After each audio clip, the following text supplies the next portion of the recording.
Well, your camera way down. Hey, Yeah, Josh, you the yeah, better? yeah. It's Thank. okay. Good evening, good afternoon, wherever you're watching us from. Welcome, welcome, welcome. This is the nightly exchange on Exactly. Liberia Watch News, YouTube, and Facebook. Please share the show if you're here with us. Please share, and if you're watching now and will be watching later, share with us. Share with your family, friends, and others to come and talk Liberia with us. Tonight's going to be a very interesting night because we're all here to reminisce about Liberia tonight. So please join us. We're sorry, like I said, we're gonna be apologizing every day till we get the time thing straightened out. Okay, we're supposed to start like an hour ago, but we're here an hour late. So sorry. We're sorry about that. We're still trying to catch on. George and I been waiting for some other guys too. So since they're taking dragging our feet, that's why we're here. Because we realized we had kept you waiting for like almost an hour already. So we're here. So welcome again, welcome to the Nightly Exchange. If you come on, please share the show. Share it, share it, share it. Sharing is caring, like Famila would say. So, yeah, we're here to discuss Liberia. This is an independent platform. We're here. We welcome every political party, every well-meaning Liberians. Come on here to talk about your country, your party, and everything that you love and represent. And call us if you want to be a part of this show. You want to come on, we'll send you the link. And if you're watching us, we can also you can also comment, and you can also call us when we put the numbers up to give chime in on the discussion. Yeah, and let us all discuss Liberia. We're here to talk about the economics of our country. There's social politics and what is it more everything that involves Liberia. We're here to talk about it every day. I know sometimes the politics takes over because that's what we're having it every day, right? But we're here to talk about other issues too. So you can also chime in with topic that important to you that you want us to discuss or that you want to come on and discuss with us. That would be a good thing. We can look at it and find ways to do that as well. So with that, George, you want to say hi to the people and tell us what's on your mind. I think we need to have a little discussion while we wait. Okay. Yeah. Look. Thank you, Amy. And thank you to all those who are joining us and who's going to join us. I think we're live on YouTube as well, right? Right. No. Yeah, we are. Okay, we are live on YouTube on Liberia Watch News and also live on Facebook. So please join us. Let's have this discussion. It's been an entire week that for me, I haven't been online, because of work commitments and other things. So yeah, let's discuss Liberia because Liberia is what we got. And guess what? When we talk here, everything we say here, they do have impact. People used to say, "Oh, you're just talking your own," but they do have impact. Government make decision from what we say here. When I came on this platform the other day, I criticized the NRR or National Identification Registry, and I said that particular reason, or that particular mandate that the president gave, to make the the national ID card mandatory and that it supersedes every other identity document in the country was foolish and he listened. I think he heard me and he listened and he said, Mm-hmm. "Look, I'm gonna cancel it." And so people listen to us. Yeah, even though I got my sister here who was against the idea, what I was saying when I say well, it didn't make any sense whatsoever. She disagreed, and that's why we're here to agree and disagree. We will not agree with each other on everything, but When we come here, we speak on conviction and we speak on ideas as well. Because look, when you have an educated mind, whether people can describe it as closed, as open, as whatever, but an educated mind can always deceitful. It can always make you the same to be able to understand what people are saying when they don't even speak it out to you. Now, I always tell my friends and my relatives and anyone who's around me, I say, always listen to something that the person is not telling you, even though they are saying things to you, but the thing they are not saying that is there. There's that motive behind what they are saying. One of my instructors told me one time, he said, there is comfort in pretending that what you can get isn't worth having. And sometimes he said also, one of the things he said that really touched me that I want to share today is when he said there is a good reason and there is a real reason. He said anything that we do in our lives, anywhere, anytime, anything we do, there are two reasons why we do what we do. The real reason we do it and the good reason we do it. And here's what I'm going to elaborate on. The real reason, it is a reason that they don't tell you. So the real reason why people do things, they don't tell you what the real reason. The good reason is what they tell you because they want you to agree with them, to follow that. Then their aim, which is the real reason why they're doing what they're doing, get accomplished without your consent. And that's how people use people, you know. And that's why I like the former president of the United States when he said, "No one can be used without their consent." And when we have consent for something, then that means we agree to it. But usually people make us to do things without telling us the real reason they want us to do it, but they will tell us the good reason. And here's why. Let me tell you a topical example, and I'm going to make it very recent so that you can understand what I'm trying to say. The real reason for the government making it mandatory for the national identification document, the real reason that they did not tell you is to make money for the government. So let's say we have 5 million people. Let's say 2 million people took the ID card. 2 million people took the ID card. That means, and the ID card according to them is $5. So just calculate that. 2 million people times 5 is $10 million straight. $10 million straight in the government covers.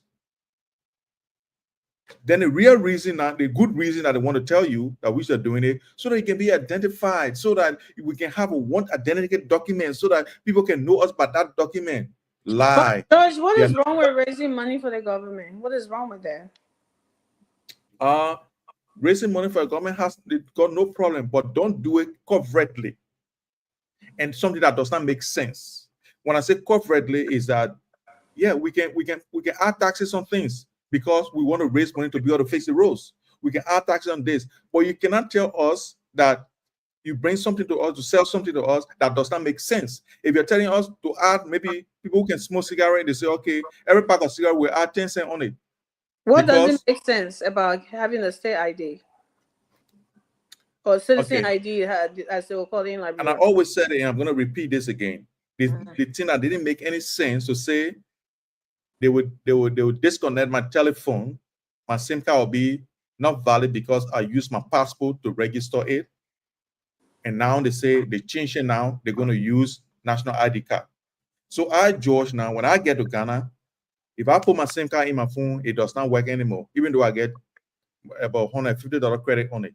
It does not work anymore because Waka and his group have made up their mind that they're going to cancel it because my passport does not make any sense to them. Only national ID makes sense, which does not make any sense whatsoever. That was my argument. And the body, they realized that they were wrong. So what you're saying is that I wish I did agree with that. I said, if all the information on the national ID is the one on the one in the passport is the one going on the national ID, there should be no reason why, if I don't have my national ID with me, that you don't accept my passport. You and I did talk about that. But should this be like people who lives in the country, should they disregard the ID at all costs and just be using passports? Or should it just be for travelers like us who lives in the diaspora and we're going in at that point what we have is passport? Which one was your concern? Look, my concern is simple. My concern is that if I have my passport, I should be able to do whatever I want to do. If I have my driver's license that is issued by the government, I should be able to do what I want to do. However, if you say we want to have a national identity document, a national identity ID card, it's a good idea. But it should not supersede all the other documentation. If I just want to have my national, because it's the convenience it brings. That's how you can sell things. You can just take your national ID card, shop in your wallet. You can put passport in your wallet to go everywhere with your passport. So I can get my national document. So it will be for my own convenience, not because of you tell me say I must do it. No, I must consider it as, oh, this is convenient because I can just take my national ID card, shop in my wallet, bang, I go on. I can do anything I want to do with it, right?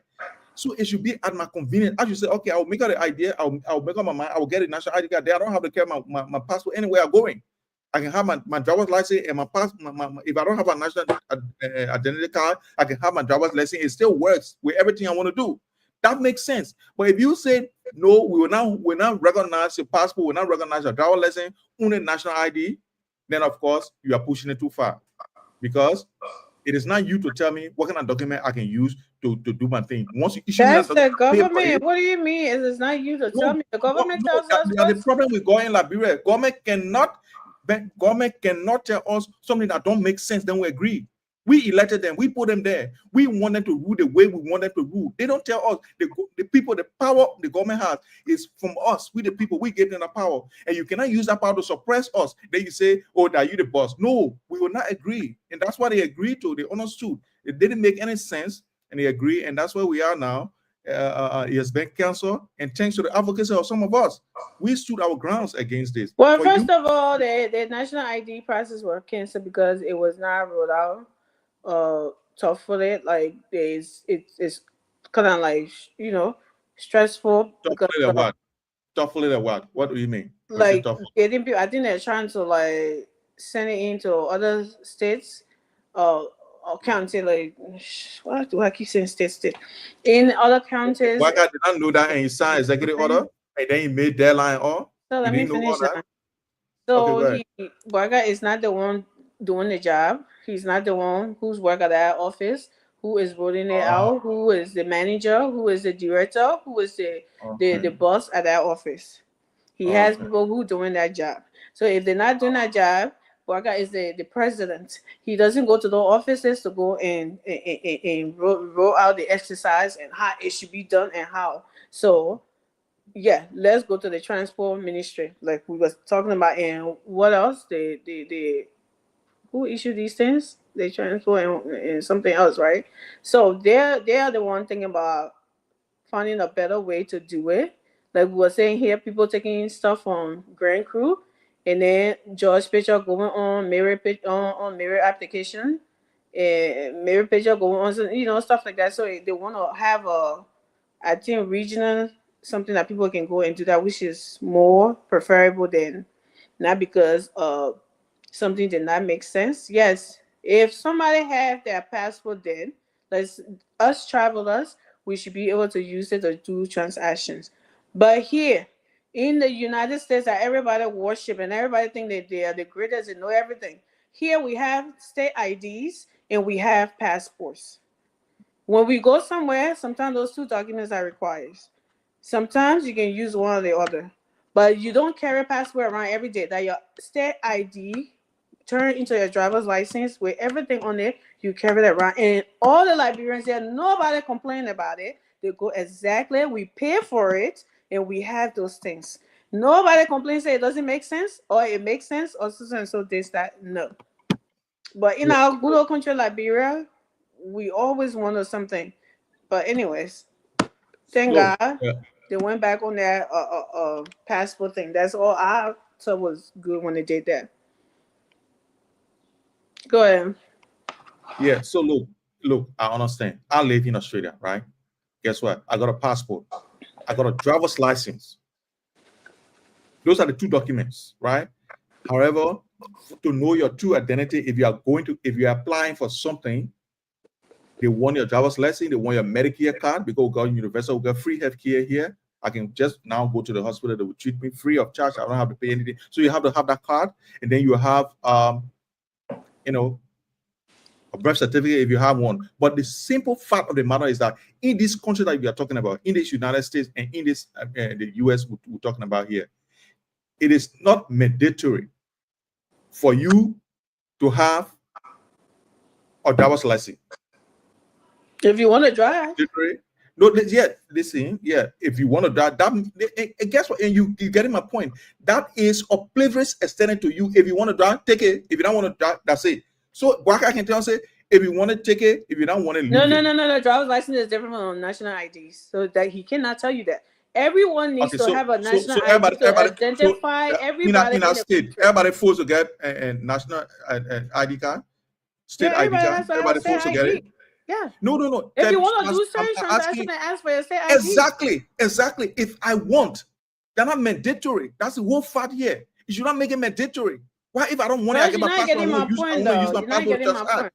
You're not getting my point. I'm getting your point. My son is 11 years old now, right? Yeah. His football team. When he was 9 years old, registering on that football team, I did not have a state ID for him because I feel like when you're going towards driver's license time, that's what I feel like you get it. But in order to register on that team, I need a state ID for him. I had to get a state ID. I had to get his birth certificate or the passport. So you talking about it's not mandatory? Yes, it is. If the only thing you can tell me is that for him to say everyone must have a driver's license. No, not everyone has a car. So you can't say, but you're talking about national ID to identify everybody in the country. So of course, with fingerprints and everything. Okay? So that when someone does something wrong, you can use that to track them down. They're doing biometric. So there's nothing. I don't see why that is so. That should be optional to say, "Oh, I don't want to do it." A criminal can say, "Oh, I don't want to put my fingerprint or anything because I don't want to get a court issue in case something happens. I do something wrong." I mean, no, that's not part of what we're discussing here. When you commit a crime, it is not your right anymore to determine what happens to you. The law determines what happened to you. If you don't have your fingerprint in the system, there's no way they can track you down. That's what I'm saying. No, but guess what? You think that everybody's fingerprint in the database? My fingerprint ain't in any database. That's what they're trying to. If I commit crime, if you commit crime, then they put your finger in that database. That means you're a criminal. And at any time crime happens, they can go and compare whether that you do it again. That's why you can get your fingerprint. So someone who are not committed crime before, they don't have to take your fingerprint. Yeah, for whatever reason. So the thing is, Amy, we Liberians did not commit any crime for them to tell us we must get this card before we can do anything in the country. You don't need to commit a crime before you be identified as a citizen in the country, George. So my passport does not identify me as a citizen. My passport does not identify me as a citizen. Not everyone has passport. You and I coming from here. We have to have an ID to do that. So people who are in the country, they all need, you said people don't have $5 to do something. They need a citizen ID. Everyone in the country and everyone visiting needs to be identified. And I don't know what is so wrong about this. When you show your passport, your passport cannot be used to identify you. When your fingerprint and everything is in a passport embedded. Yeah, that's what I said. You can use it one way or the other. But they are telling you can't use it. That's what they are saying. Then what are you still backing them for? Or you just got to back anything Baka says? It's not okay. Yeah, no, you can talk on the phone. It's not okay. President Baka does not have the right to do what he did. To say it must be mandatory that everybody get to get a NR national identification. It should be a right. It should be a privilege extended to people if you want to take it. Or you can use the other one. There should be option. But when you make it not an option, if you say, no, you must have it, then of course it's not okay. And we stand against it. No, George, everyone in this country is mandated to have a citizen's ID. That's just plain been period. You are, I have a state ID where I'm at. My passport So, does not have to be the only one to identify me. so Everyone when your is. what you There's said when your nothing son did wrong not have with what you said when you said when your son did not have a state state ID. ID, Mm-hmm. was he banned Welcome to the from show, going to school? Was he Teresa. banned from going to school? No, because he was a child. He was not banned No, from going because to you school. then what you and he was still a child when you went to get it the state ID, Yes, or he because just I wanted to do exactly transaction for you him. that's exactly my point. What If is your I point? want something, okay, I'm gonna argue about this, man, because you don't understand what I'm saying. Let's just go somewhere else. I'm not Yeah, no, because understanding. you arguing as somebody who understands what we're talking about. You're arguing as if you have to back something. That's not what how argument is done. If I make a point, listen to the point I'm making, and then you I can am listening to your point. I'm listening to your point. You and said say something every else. citizen. I am telling you that nowhere in the world that identity document is mandatory. Nowhere in the world. Nobody will say if you get a particular ID card, you can't come in the state here, or you cannot be here, or you cannot do anything here. No country in the world, even here in Australia, if you want to get driver license, some people here they say they don't want to get bank account. Some people here they say they don't want to get bank card. No, they don't want it. These are not mandatory things. If So you they want don't to have a drive, bank it's mandatory account. to have a driver's license. If you want to drive, that means you want a driving privilege. But you cannot tell me say if I don't have the particular card, that means I cannot do what I can do as a citizen, like to go and to go to school. Yeah, if I get a birth certificate, I can use that birth certificate to do anything I want to do. If I have a driver's license, I can use that driver's license to do everything I want to do. If I have a passport, I can use it everything. But you cannot come and say you get passport at 0, you get driver's license at 0. You only gotta get it carded before you can open bank account, before you can get phone number register. It makes no sense. And I'm glad Waka accepted my argument. If you don't accept it, I think you gotta go to him to go. No. You're the one not accepting my argument, because I'm saying not that accepting because you can also substitute. Yes, for you to do bank transaction, you can substitute your passport for that. I had a problem with that too. But for you to say they shouldn't mandate citizens to have citizen IDs, that's why I differ with you. Yeah, it should be an option. It should be it should be option. Listen. This Hey, I is want why you I to listen to differ me. with you. Yeah, I want you to listen to me, Keenan, so that you can differ with me next time. The reason why they are doing it mandatory is because they are canceling your passport. They are canceling your driver's license. They can't do that. What if you want to travel? They're not canceling your passport. No, listen, but that's the thing. That's what they're saying. In the country, your privilege of using your driver's license to do anything is being canceled. That's why they're making it mandatory. That is because you must get it.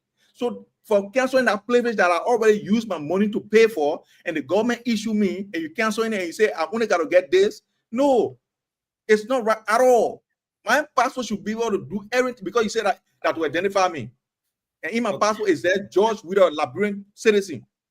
On my driver's license, George Whittle, he live in 72nd Boulevard. That's it. That's me. That's my identity. Thank you. Because thank you for the other Harris, man. welcome to the show, Teresa. Yeah, Harris. Tell me what I said a lot. Because you guys, some of you guys, you guys are so narrow in the way you do things, and you feel that we're trying to show that you are. I live in Australia. I've been in Australia since 2010. I've been living here. So you can't tell me what it is. Write it down there so they can put it up again. What I lie about. You can't say all about it. Okay, but look, George, though, if you actually follow that argument, right, there's a reason why they gave you every time they issue a state ID, it also carries an expiration date, right? Mm-hmm. Yeah. For any other document. Right? Huh? Yeah, right. The passport, the driver's license, everything does. So now there's the thing. Liberia, in Liberia context, right? You can't have this robust, IDing process without doing what the person is doing right now. Let's say if you're trying to change your currency, right? Government gave you deadline. I will only say there should be a deadline set. Let's say beginning 2020, you know what I mean? Like 2026. Right. You have now to 2026 to get it. To get a federal law-binding state issue ID card. So from now to 2026, if you don't get your ID card, from now to 2026, January 2026, you know what I'm saying, right? That everything else is canceled. I will agree with that because there's no way you can go about this, George, if you don't make that kind of provision. No, Francis. Yes, why I see this whole thing is bullish. It's too rare. It's nonsense. Yeah, why I say it's nonsense. And this government, when I started my statement here, I said people do things for two reasons. When you went to school and you're educated, you understand the two reasons. The real reason that people do it, and the good reason why the people do it. We've all gone to school and we can think critically. Always listen to what somebody is not saying when they are talking to you. What the person is not saying, either from the body language or the context the person is speaking, you know exactly what that person actually means, which is the real reason they are doing what they are doing. And the good reason, the one that will say to you. For instance, we used to, during our school days, school holidays, we used to go to the village. Guess what we used to see? We used to be in the morning, soon in the morning, they will say they're brushing the water side road. Anybody who going for water, because everybody got to go for water in the morning to take a shower, right? Before you go, you either carry one root of casao or one cup of rice or chicken soup to get to them because they're brushing the road so that you can go there. The real reason they were doing that is to get food for that money because they know, say, everybody will pay something to them to get something in their pocket, right? They go and cook the food and eat it, right? The good reason they are doing it, they clean the road for you. So guess what? They will always say you the good reason they are doing things, but not the real reason. And that's the real reason you have to always analyze what the government was trying to do. For nullifying our driver's license from being able to get us our same card because they know that everybody want to have a phone, so everybody must get it. So when they tell you say your passport or your driver's license can no longer be able to register your same card, everybody forced to do it, and it's mandatory. Everybody do it. Everybody has to do it. The real reason they're doing it is to make money. Let's say 2 million people and went there to get it, and I found out for it. They are getting $2 million. $10 million, right? That's the real reason they are doing it. They are trying to raise funds in that way. So it's very simple. I don't know why people don't understand it. But George, I'll understand. I'll understand. Yes, obviously, government have to be strategic in terms of revenue generation. But you can also look at the security component of or state issue. You know what I'm saying? So you can have it both ways. There are a lot of security. What is security? Tell me the security. George, there are a lot of foreigners in our country. There are a lot of foreigners in our country that are not ID, bro. You and I, come on, George. That is a fact. Come on, my man. He laughing. I understand. Look, he's not talking about it. It doesn't make any sense. It doesn't make any sense. It doesn't make any sense. But and nobody way too, right? Up to today's day, from Ellen Johnson Sirleaf time until Joe we are president, we are 6 years, right? Amy, we don't have an accurate census in our country. We really don't. We do not. You know what I mean? And George, you your number guy, right? An engineer, a number dude, right? You know this. I perfect you, man, George. No. You know the significance. So at the end of the day, I think there's a right step in the right direction. He has been canceled, so maybe you can go back to Baka and it's not canceled. It's just been suspended. The only area I would defer is it will come back, George. It's only been suspended. Kind of national, it will never come back the way it was. When you're making this kind of national pronouncement, right? Yeah. I actually believe, bearing consideration the financial hardship and all of that stuff, gave people ample time to adjust and work towards it's $5. I would say from now to 2025, let people get ready to get on national issue ID card because, bro, it's important. Like we all here in Pennsylvania, like that's what I told him. If you don't have driver license, you have a state issue ID card. State issue ID. You know what I mean? And if you have a driver license, then you are now mandated to get a state ID. Thank you. Because everything is Thank you. Thank you. Because you must at least listen. You must at least have one government issue identification, or a driver's license, or let me finish, or a passport. You just call it man up. They say passport, then you can have a national. Okay. Wow. So George, Amy, Now I'm about to get Georgia right now, right? Do you know, George, right now in America, if you don't have the real ID, starting next year, if you don't have the real ID, and the real ID is a distinct form of ID card now that's being issued in Pennsylvania here, right? So all Pennsylvanians, you need that real ID, and if you carry, if you have that, like like real ID sign on it. In Texas too, yeah. Right, for you to be able to book domestic flight. If you still have your passport. Right? So right there, that tells you, even if you have the regular ID, which of course I have right now, right? If I don't go and renew and get the real ID card, I will not be able to fly domestic. You know what I'm saying? So right there, that tells you either there's a security, they're putting something in there. Either there's a security compromise somewhere that they are now mandating that even though people have ID card, but the government, they're still saying now you need a real ID, the real ID to be able to. I got you guys will not be able to see it, but I actually got both, right? Because me, I like trouble. You know what I mean?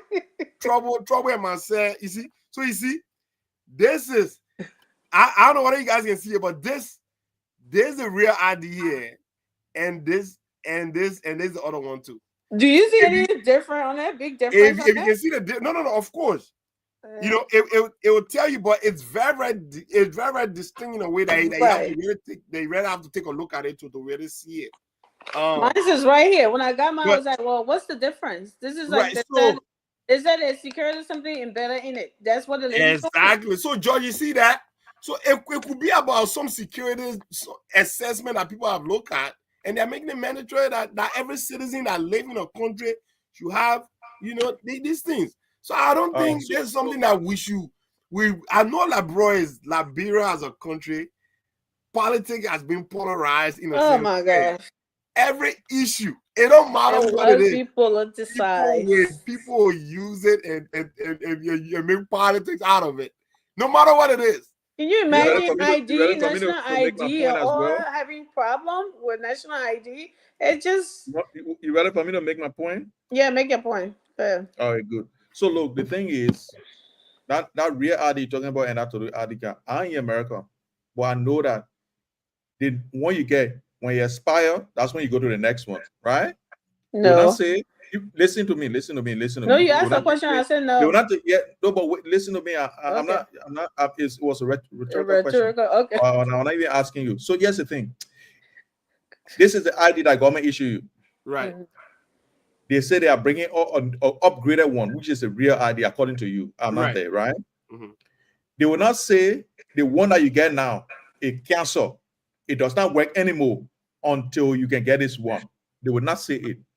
At the public policy, I know exactly what it is. They will never tell you say the one in your hand, it cancel. You can't use it to go anywhere, do anything again, except you get this one. No, they give you that one you get in your hand. Let me finish. That one you get in your hand. You will use it until when it expires. You go to the new one. Bro. You will not say that one in your hand doesn't make any sense because guess what? They give it to you. They give it to you, and the government no right to taste it. Bro, let me come in. Bro, they're telling you. Yes, indeed, it's valid. You can use it now, but starting 2026. When now? Starting 2026. Right. Even though they're my ID, right? It's due to expire 2027, right? Mm-hmm. It's due to expire 2027, but it's telling me that starting 2026, if you don't have the real ID, right? 2026. If you don't have the real ID, you will not book any domestic flight. You know what I mean, right? Yeah. Okay. Let's right. Hold on for me now. Hold on for me. Here's the thing. I'm not there, and I told you already that they will never tell you what they will start to do now. They will stop issuing that particular old type of license, right? And guess what? It means the same. It will cost the same thing. Only they will change some features in it. What they will not tell you that the one that in your hand. That what Bwaka is telling us. Your passport that in your hand, you can't use it to do anything. The driver license you get, you can't do it. Only the car you have to get. For me, it's foolish. And guess what? Public policy is stupid. You can't do that. Well, They will tell you, say, okay, listen to me. They say we are introducing NIR, or National, Identity Registry. The NIR, it will be able to identify every Liberian everywhere you go, right? However, this NIR, it is going to be something that foreigner can have and you can have, because according to the policy, the one I read, the Executive Order 147 is stated clearly that even foreigner who come in the country will get NIR. They will get it, national identification. They got their nationality, their nationality will be different on it. We see it as a money-making venture. It is not to introduce anything. And what is wrong with what that? the government can do? What the government? No, it has everything to do. You cannot make money at the expense of people when they don't need your goods. You can sell something to someone. It's criminal to sell something to somebody that does not make any economic worth to them. I mean, you 419 person. If you sell something to me that does not have any economic use to me, State ID and it is a crime. does not have any economic worth to me here either. It has. Maybe you don't know. If you don't know, I can tell you it has. It has economic. What is it? Oh, you can use it. You can use it to go and open your bank account as economic. You can use it to go and open your SIM card as economic. Yeah, it really. If I don't have money to open a bank account. If I'm saying it, you gotta listen to what it is. Josh, I'm not saying. You see, some of us will come on here and tell you that these policies that government is obviously coming up with. We will have our criticism of it, right? I'm not telling you that the manner in which it's been presented, or at least brought on upon the people, like I said, there should be a grace period, right? That's a grace period that you and I can. I agree with that, yeah. Right? And I think Amy obviously agreed with that. If you're going to make these kind of changes, you have to take into consideration the economic, like if the government, like in America, like the problem behind the rare ID been for almost two years now, Amy. Like, but they haven't said now for this date, right? So a country like Liberia, give it like, let's say starting 2020, whatever, right? And at that point, there'll be no excuse. Because how many people in Liberia can afford $5 every month? Like $5. You're talking about a man, the father is he's supposed to keep to feed a family for 1 week. That money is going to get out of the way. You know what I'm saying, right? So some of these things have to play. And I tell you what, it's not going to mean much to those that even have the potential of traveling anyway. You know what I mean? So there's so many ways. I would say give the people time, right? Set a deadline, and when that time reaches, then obviously go ahead and make your decision. But I'm pretty sure, George, you cannot run a country where you got a bunch of people in the country, a bunch of foreigners in the country that cannot be identified. I'm sorry. Yeah. It can't work. Yeah, and I get you, and I agree. What the problem is that if you say identification, if you have a passport, it should be identification. If you have a driver's license, it should be identification. So it has a specific identification we're talking about here. So if you want to specify, you want to say you must have this one, you should have a very good reason for saying I must have a particular identification. So that means the old one I had does not exist anymore or is obsolete, right? It's not a good public policy, and it cannot be upheld. And guess what? That's why they say, look, I'm not saying it's a bad idea to have national identification document. I did not say that. You go to school. I did not say that. You go to school. You have your school ID, right? Yes. The school, right? Because yes, they do. Yeah, they do issue ID. You got different universities. People want to know which university George is affiliated with. Yeah. Right. So yeah. Let me finish. So I am not against the fact that we should have national data. For me, I love it because when I'm in Ivory Coast, they used to force all the face cards as you. If you did not have cards, they will put you down from the bus. And that was what? Guess what? Listen to me now. Let me finish. I brought it, but hey, don't be too able to get on my topic. Guess what? I will put down from the bus. I was coming from Abidjan to go to Tabou. I will put down from a bus, and the bus left me. I sat with the people in the bush, at the outskirts of the town. That's where the gate was. They put me down. I sat down with them because guess what? When we were leaving Abidjan, when we got to San Pedro, I went to do some shopping, and I had my wallet in my back pocket. Somebody peeped my pocket and took my wallet and I did not know. I got back in the bus when we're going down because I had a student ID card. A student ID card was used also as an identity document. If you don't have carte de séjour, you can show your student ID card, they will let you pass. So I used that student ID card from all the way Abidjan, all the way to San Pedro, and it got stored in San Pedro. When I was reaching the taboo, they put me down from the bus, and they said I was lying. I did not have a identity document. So I said, how would I not have a identity document and come from all the way Abidjan to come here? They stored in San Pedro. They didn't believe me. They put me down from the bus. My bag, everything was on the bus. The bus left me, and I sat to the gate until they got tired. They said, okay, go. Can you imagine? They didn't put me on a bus. Listen, I made finish. They didn't put me on a bus and they told me to go. But here's the trick. If you did not have a carte de séjour, you had a student ID card, you still do the same thing that you can do. So the problem is that the whole problem with the policy is that notifying the other identity documents. You can have a carte de séjour.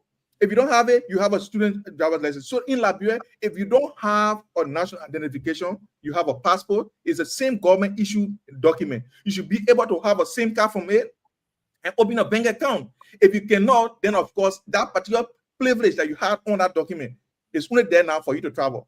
Okay, so let me say something real quick, right? It doesn't make any sense. So like Terrell was saying, there's the ID that we have. Starting 2026, you won't be able to use your old ID.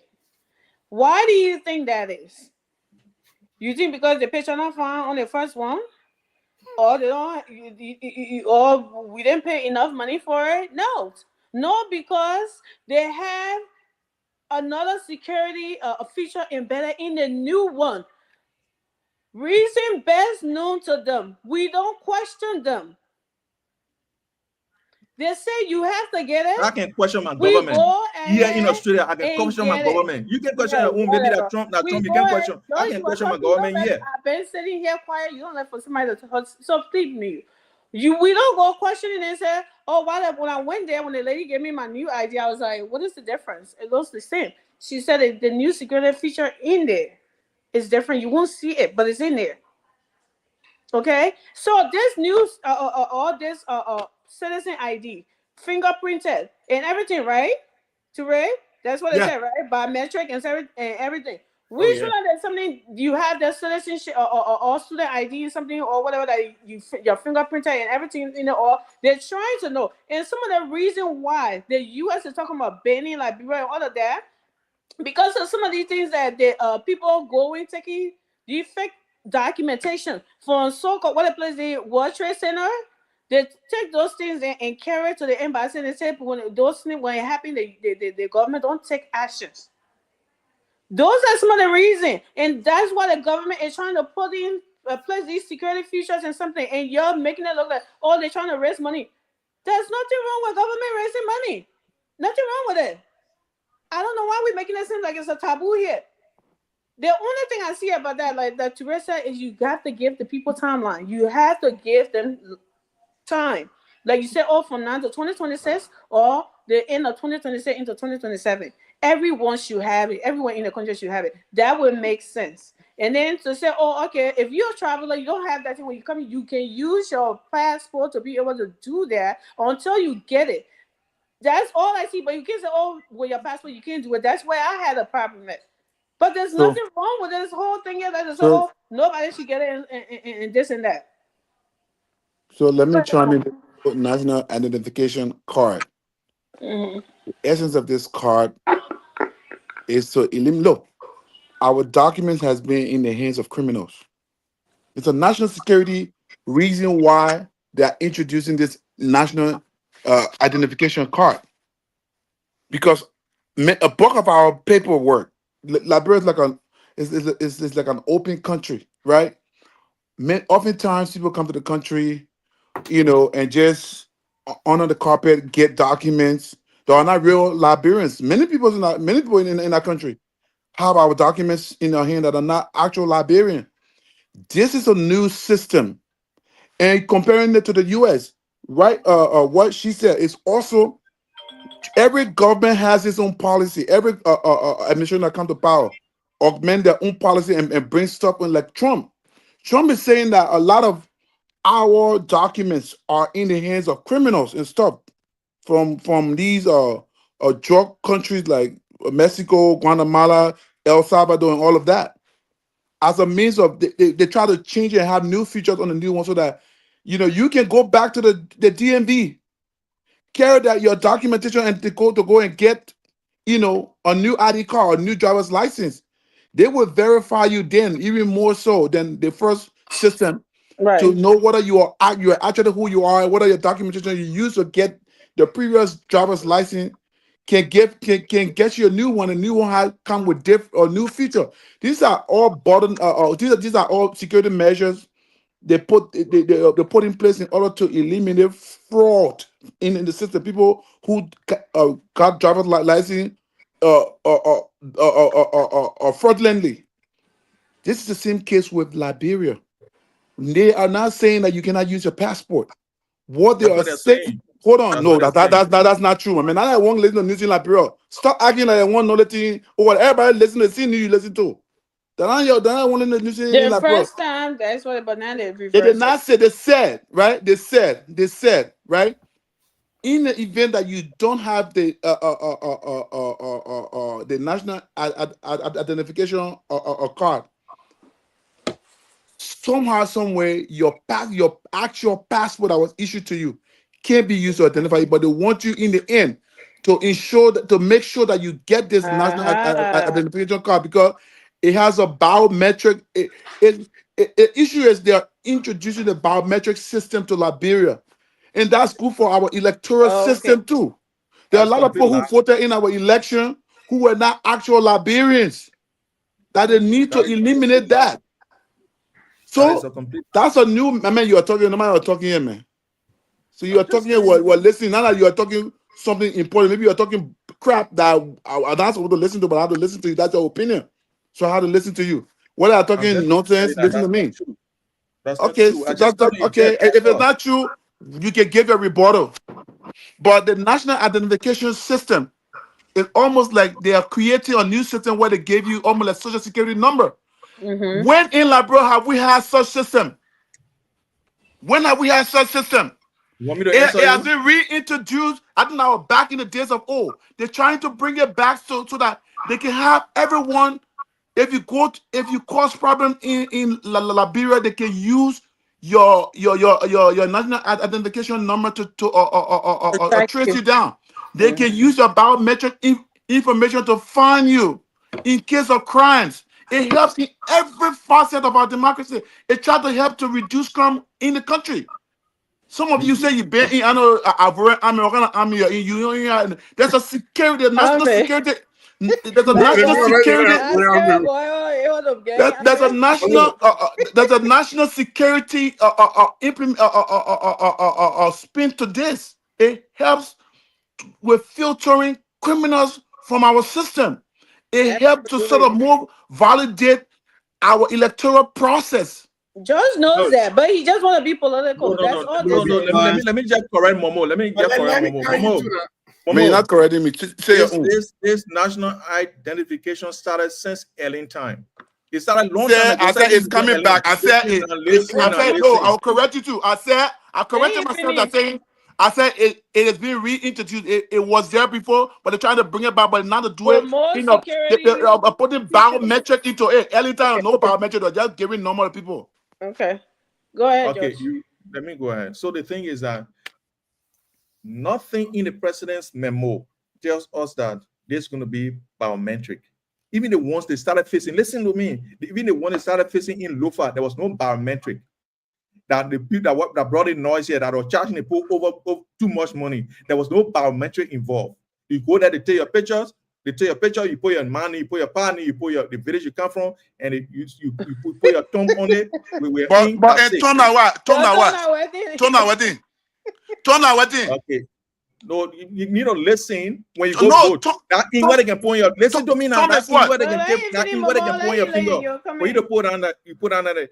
It's not your it's not your a fingerprint. system that is That's tracking. biometric. Listen. When you put ink on your finger, that's not biometric. Maybe you don't know. When you put ink on your finger to put on somewhere.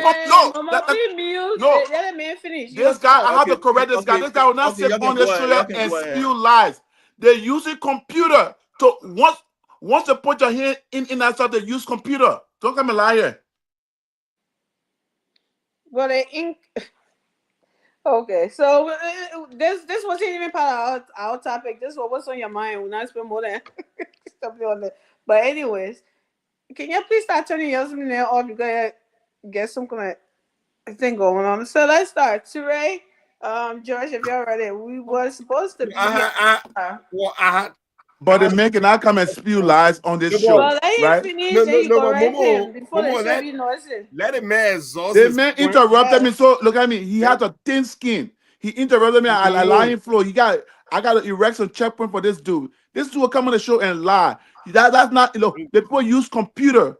The people use computer where you put your thumbprint and it uses that algorithm to take your biometric information. It's a biometric system they are using. And I know election commission blue ink all put on your finger for you to leave. He's lying. You should not allow the man to get away with lies. Yeah, but when he exhausts his point, then you Momo, it's come all in right. Look, and you something. That's what you we can say. always come with a rebuttal, right? Oh, that's that we're fighting. We're not fighting Mama. That idea we're using our heads. Listen to me. What I'm trying to say is Listen to that me. we my grandmother time. Listen, 1990, when we used to go register, my grandma used to put a finger in the ink and then they will press it on the something. To you, that biometric. Let me tell you the real biometric. Easy, why I want to spread Wait, this. Momo, please let him finish. Go Because ahead. that's what you think is biometric. That's not biometric. That is not biometric. Biometric is a computerized thing that you put your finger on and it scans your finger. You put it on a screen and they ain't putting it on your finger for biometric. No, you will put your finger there, it will scan it. When it scan it, anywhere you go, that means that your finger that is finished scanning it in the system, and everybody got a unique fingerprint. So and when they put it in the database, but once they put it on your finger, that's not biometric. That what people can get it wrong. The fact of the matter is that these people are that was before that was before the biometric that we know today. That's not what they put that doing. Right. That is, so times have changed, things have improved. Now you just have to put your hands on that, whatever that is. But look, let me go back, right? Let me say this. I mean, let's go on our topic, man. St. George's head bent on the fact that this has absolutely no security implication, but rather, a move for financial gain. Then he's gonna now bring an example that just trapping into his own argument. When you talk about carte de séjour, do you know the intended purpose for which carte de séjour was introduced under Houphouët-Boigny at the time when Hassan Ouattara became the final minister of Ivory Coast? Hassan Ouattara, the current president, he brought about that carte de séjour. And even if you introduce carte de séjour in Labrador right now, right? People make money because guess what? You're going to go buy that carte de séjour in a day. It gave you the privilege of free movement. Yeah. Right? So imagine if you're buying that $1 a day, every day, Amy. That's a lot. Right? So when police arrest you, all you have to do is just show it. Then they let you go. You know what I'm saying? So imagine that. And Ivory Coast at the time, Ivory Coast have a problem with illegal immigration. There are a lot of Burkinabés, there are a lot of Malians, including Liberians, that were in Ivory Coast. He ordered Googling now. You go to University of Google, try and learn what you want to do. For economic incentives and economic growth. That was it. But this one, we're talking about a national identification card, right? If you're a Liberian, you need to have it. That's the only purpose. If you consider that to be a money grab, then I don't know, bro. I mean, that for okay, me. So my man, no, it's my time. You will not, I will not give you chance. You gotta be quiet and let me speak. Go ahead, talk. So the biometric data processing is a system that basically the government try to introduce to actually get a database of a citizen of everyone that's in the country, right? It is a computer. It is a machine attached to a computer that they use. First of all, you will fill out something, and they will not just grab you and just put your finger. You get your name, your date of birth, your everything will be filled out. Everything stuff will be there, and then they will take all your finger, your index finger, your date. They're not one set they can put there. They put it all on there. I think I did that during the election, the registration. That is unique. That is unique to every individual. That is called the biometric data processing system. So don't come and spew, misinformation or disinformation. You're trying to lecture people about biometric data processing system. Josh, don't come and lecture anyone about that. I'm not trying to what we're trying to tell. We're not trying to define what a biometric data processing system is. We're not, you and nobody in our area. You and nobody going out that other route. What we're trying to tell you what's the essence of that? Why is it that the government of Liberia is now beginning to introduce that into our system? We say it has some national security, or implication. We're trying to make sure now that we fight crime. We can use that to fight crimes in the country. If you have everyone in the country doing that, when there is crime, it helps the police to carry on her investigation. That's one reason it even helps in our electoral process, right? When last have we done how you call it thing our census since 2008? We have not done census in our country. Do you know how many individuals, do you know how many children have become, have turned the age 18? Do you know how many people have come through our borders? We don't even have a database or a system to know how many people have come through our borders. We have open borders. We are a country of open borders. It is very imperative to have such system in place that everyone plowing the street of Monrovia, if you don't, you would be held by immigration, that you don't have the proper documentation.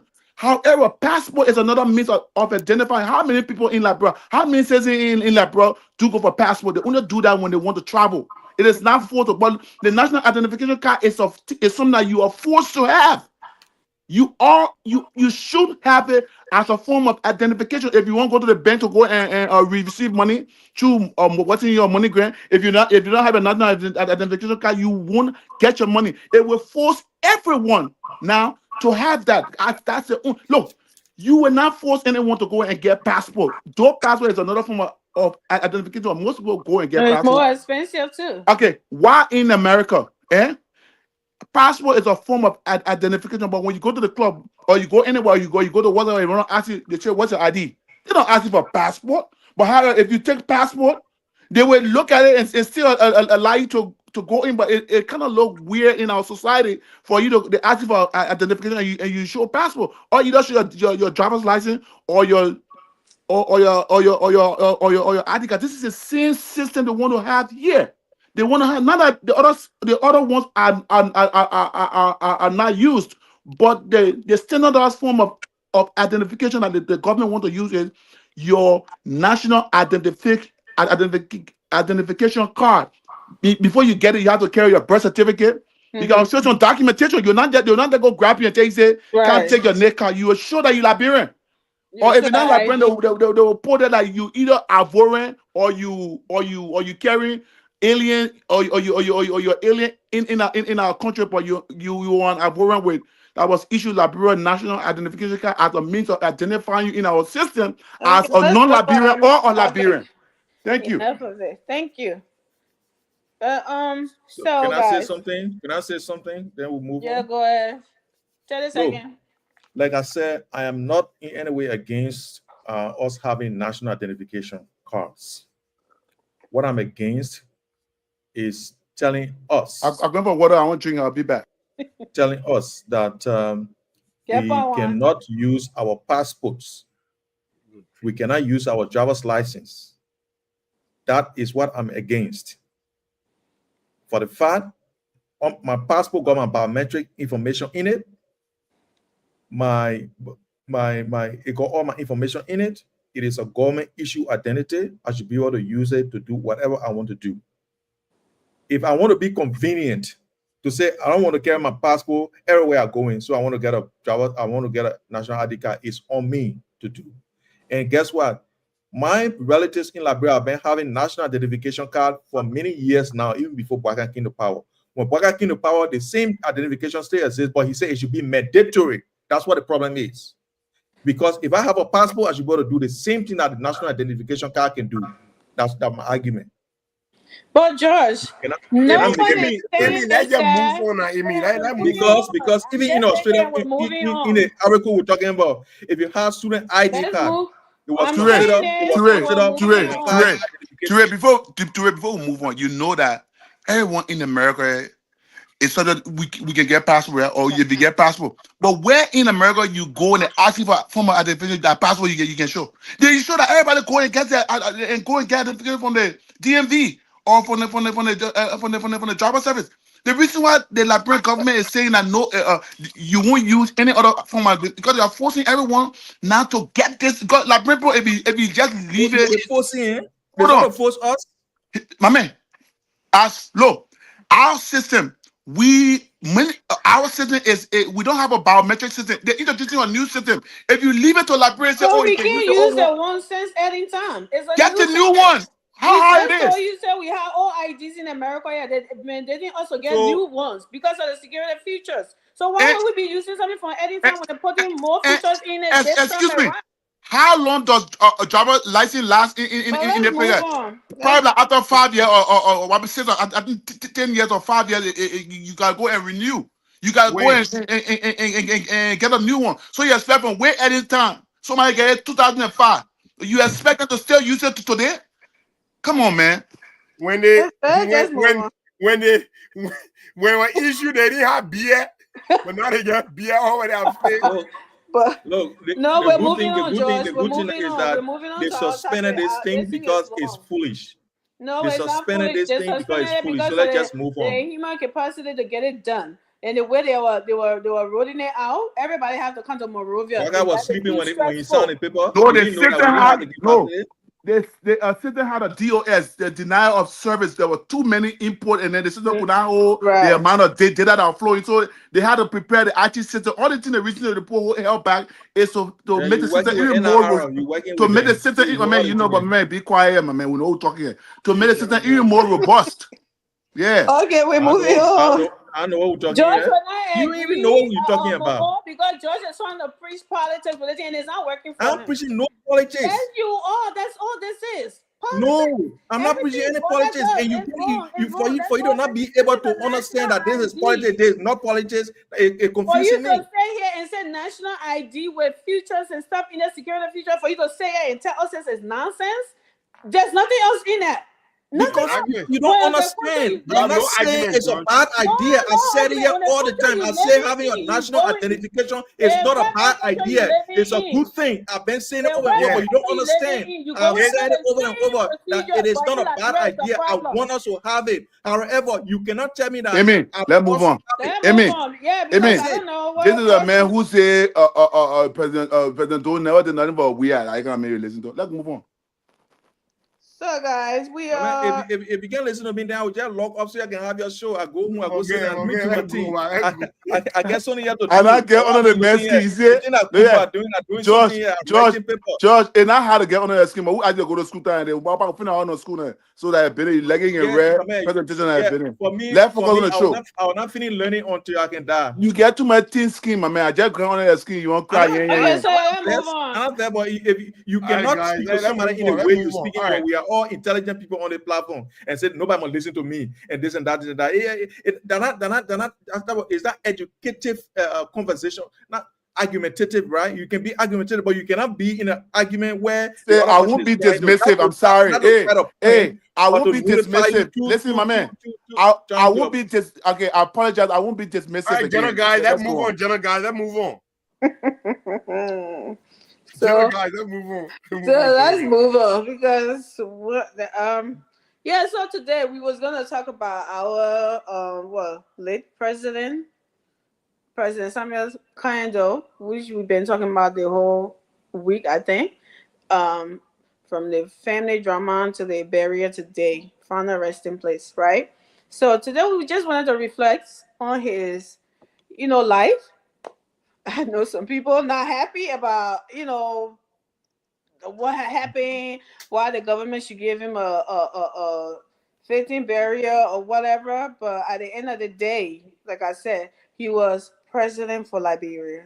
We cannot dismiss that fact. And even Hitler, we have history on Hitler, right? We have his rising, his falling, whatever he did. We have all of that. Hitler didn't have to be Jesus Christ first person before we do that.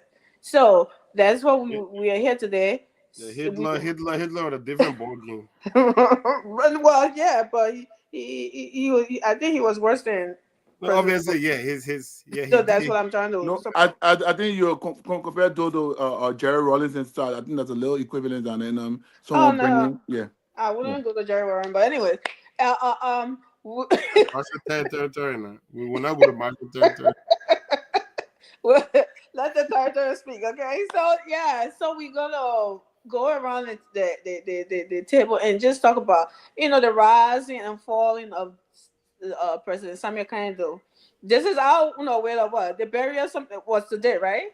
Or Yeah. yesterday in Liberia. So we're Yeah. gonna talk about it. What some of us can remember the when he became where he started from, well, Master Sergeant, and became president, and became and what he did, and before the war came, and his death, and today. So, guys, Let, where we let me started from? Let's start so from Momotu. so let me chime in, right?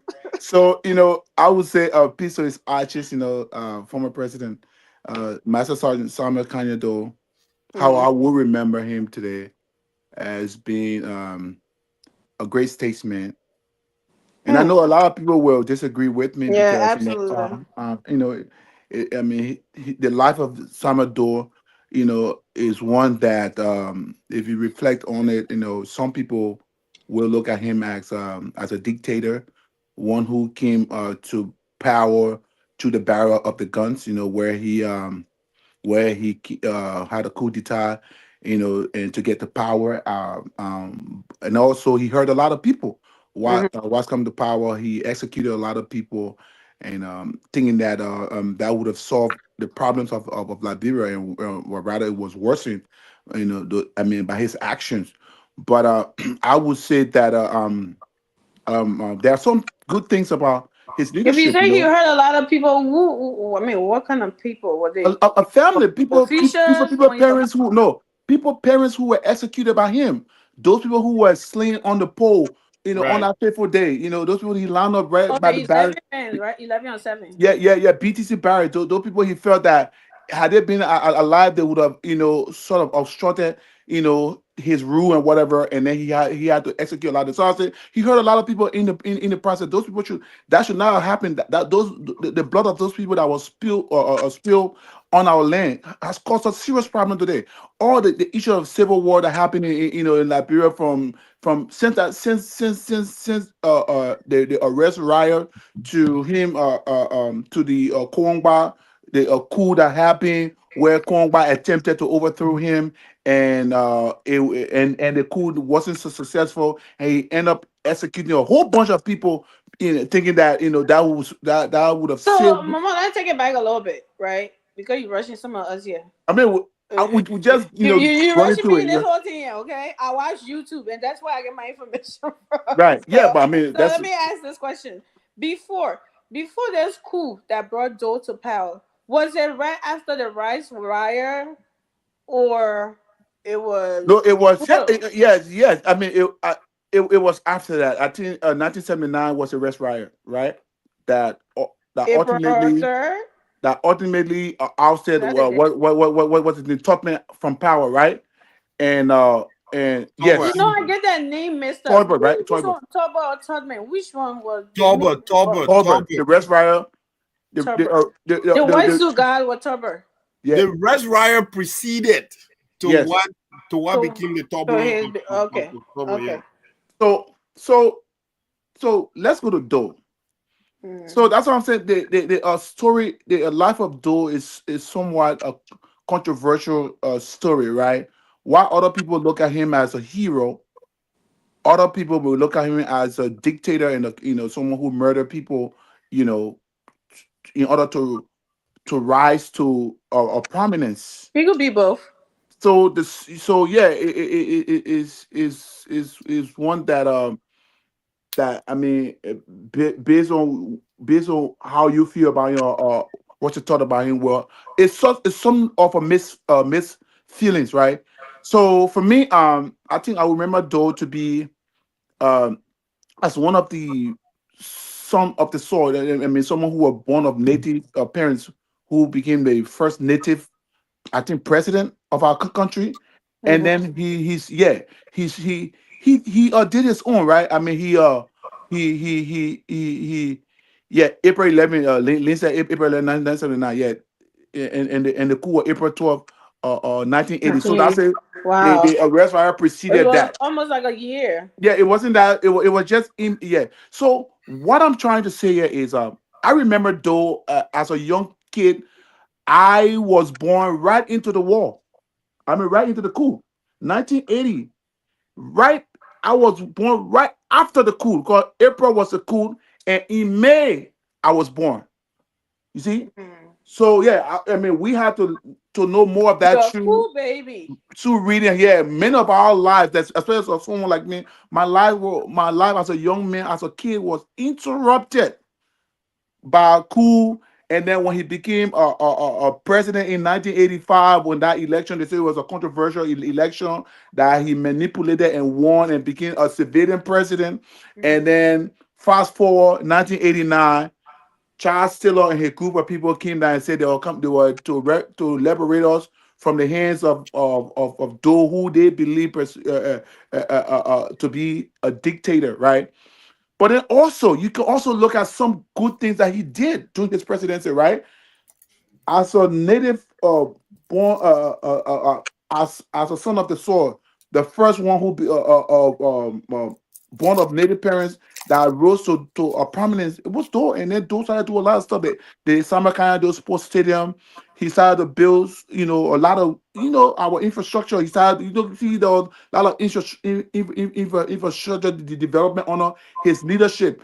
Our team, the Liberia national team, the soccer team, The Lone honor Stars. So the yeah. patronage, So honor let's do his it. Let's do this piece by piece. We'll get to that to his um His legacy. development or something. Yeah. well, Let's I'm just trying to. his coming to yeah. Let's just touch on it and see what everyone else remembers about that. So George. Master Sergeant Doe. So let me close out to be Yeah. let's just talk about Doe as the military guy, right? Right. So if you look at Doe as a military guy, he hurt a lot of people. If a Mm-hmm. lot of people remember, and today you see a lot of people on the other side of the fence condemning the fact that Joseph Yuma Boaga is honoring a man who killed a lot of people. They have some valid reason. They do have some valid reason. If you look at Doe from that perspective, from that angle, of course, yes, he hurt a lot of people. He killed innocent people who would have been here today, or people who would have helped, him during his leadership as a military leader. But every sort of revolution comes with some sort of collateral damage, come with some sort of sacrifice. Those people's lives were taking that sacrifice, and those felt that doing that would have eliminated the so-called Congo boys who felt that what they call. So he felt that now I'm a native man. He was not comfortable with those Congo boys around, and then which we all know was totally wrong. But also, though, as a military guy, did strengthen our army, right? Liberia honored Master Sergeant Doha, one of the greatest army we know by far in Liberia, right? Despite the only thing that messed Doe up was the fact that he became that kind of tribalist, right? He now began because he was trying to protect himself. People he So felt that was he before putting the his coup? tribesmen. Before the coup, was he known to Liberians as Master Sergeant Samuel Kayando? That was his Or rank. is Yes, or before no, that that was his is rank in the army. That was okay. his rank when he took over. That was his rank. So No, that's I'm like, saying that did people know him in Liberia during that time, or no, did he he? wasn't that popular guy. He was Okay. just a normal guy who just, but he wasn't as powerful like people know the likes of Jerry John Rawlings in Ghana, who came Mhm. as a flight lieutenant, got on a jet bomber, and then go and oust a president, and he became president. But Doe wasn't that president. But once Doe became president, I mean, once he became that, he came to power through the barrel of the gun. He felt that the only way that he could protect himself was to kill those Congo boys, and then later on surround himself with his own tribesmen. And that was the wrong thing he did. And I think that's what led to his downfall. That was the beginning of those downfall. And then the international community stepped away from him after that happened. And then they forced him to go to election in 1985. And that was when he rigged the election and became a Okay. civilian person. So I would stop there for now. So George, are you a cool baby too? Can you? You're I born was a cool born. too. I was born in the same year that President Doe was killed. As exactly the same month he was killed. That's when I was born. I was born Huh? September 28th. Yeah, September You were 28th. born He said the 1990. same month. He did not say the same year. Sorry, same month. Sorry, yeah, sorry. Yeah. So the thing is that Say he was well. like Let me get this straight because I think I'm You were getting it born wrong. the same month. Not That he was killed, he or was not. he was No, the same month. In the month he was killed. I was born 1980, just like Momo. Yeah, and I was born in The September. man was killed Yeah. 1990. Oh my God. I said I was born 1980. I made a The mistake coup and I happened said the same time he 1980. was killed. That's the mistake I Yeah, made, and I that's corrected it. myself. I try to. Yeah, I Okay. corrected myself. All Yeah, right. I can't be born 1980 and 1990. Come on, man. How All about the I say, BAs George, I'm here older for than nothing. you. All the BAs here for nothing. Yeah. So the thing is, he was born, May 6, 1951. And in the year he died on September 9, 1990. Look, he was a very polarized figure, and for me, as a guy with this Wida name is not a Congo name, and before him there was no recognition for us. We if you had Yabaguro, because I'm from Lofa, if you had Yabaguro, you wouldn't get certain privilege, that you would get under the Congo boys, right? So he came to power and it started to change under him slowly. What for me I did not like is the way he took power, and up to this date, President Torbert, right? William Torbert, the one he killed, according to the history, his body is nowhere to be found. He was buried in a mass grave.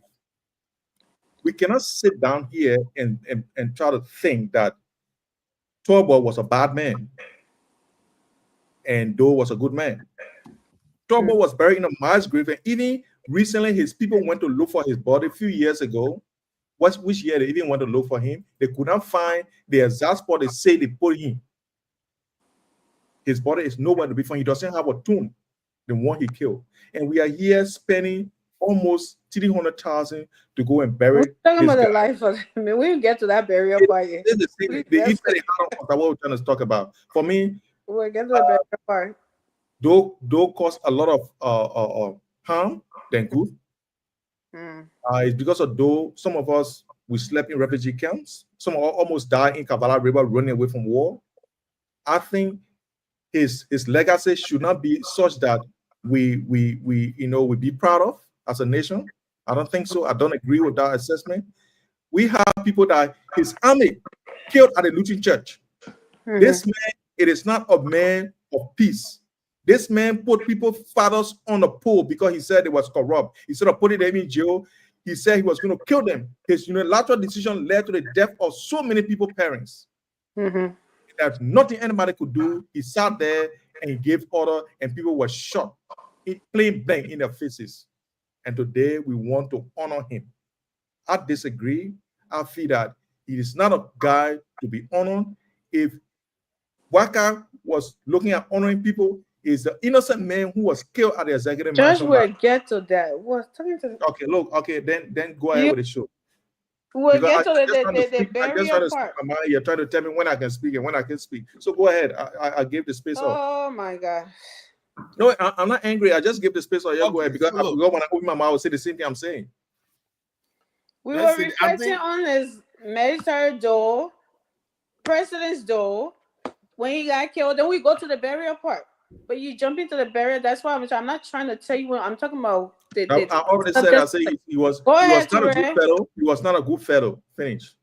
And we shouldn't be celebrating him. So look, they say give what to Caesar what belongs to Caesar, and give what to George what belongs to George. Look, at the end of the day, Joe became victim of his own circumstances. Right. You know, look, and Africa at the time, the model of the continent was cool. I mean, bro, that's what's happening on the continent. That was it, right? War happening everywhere. People are dropping people everywhere.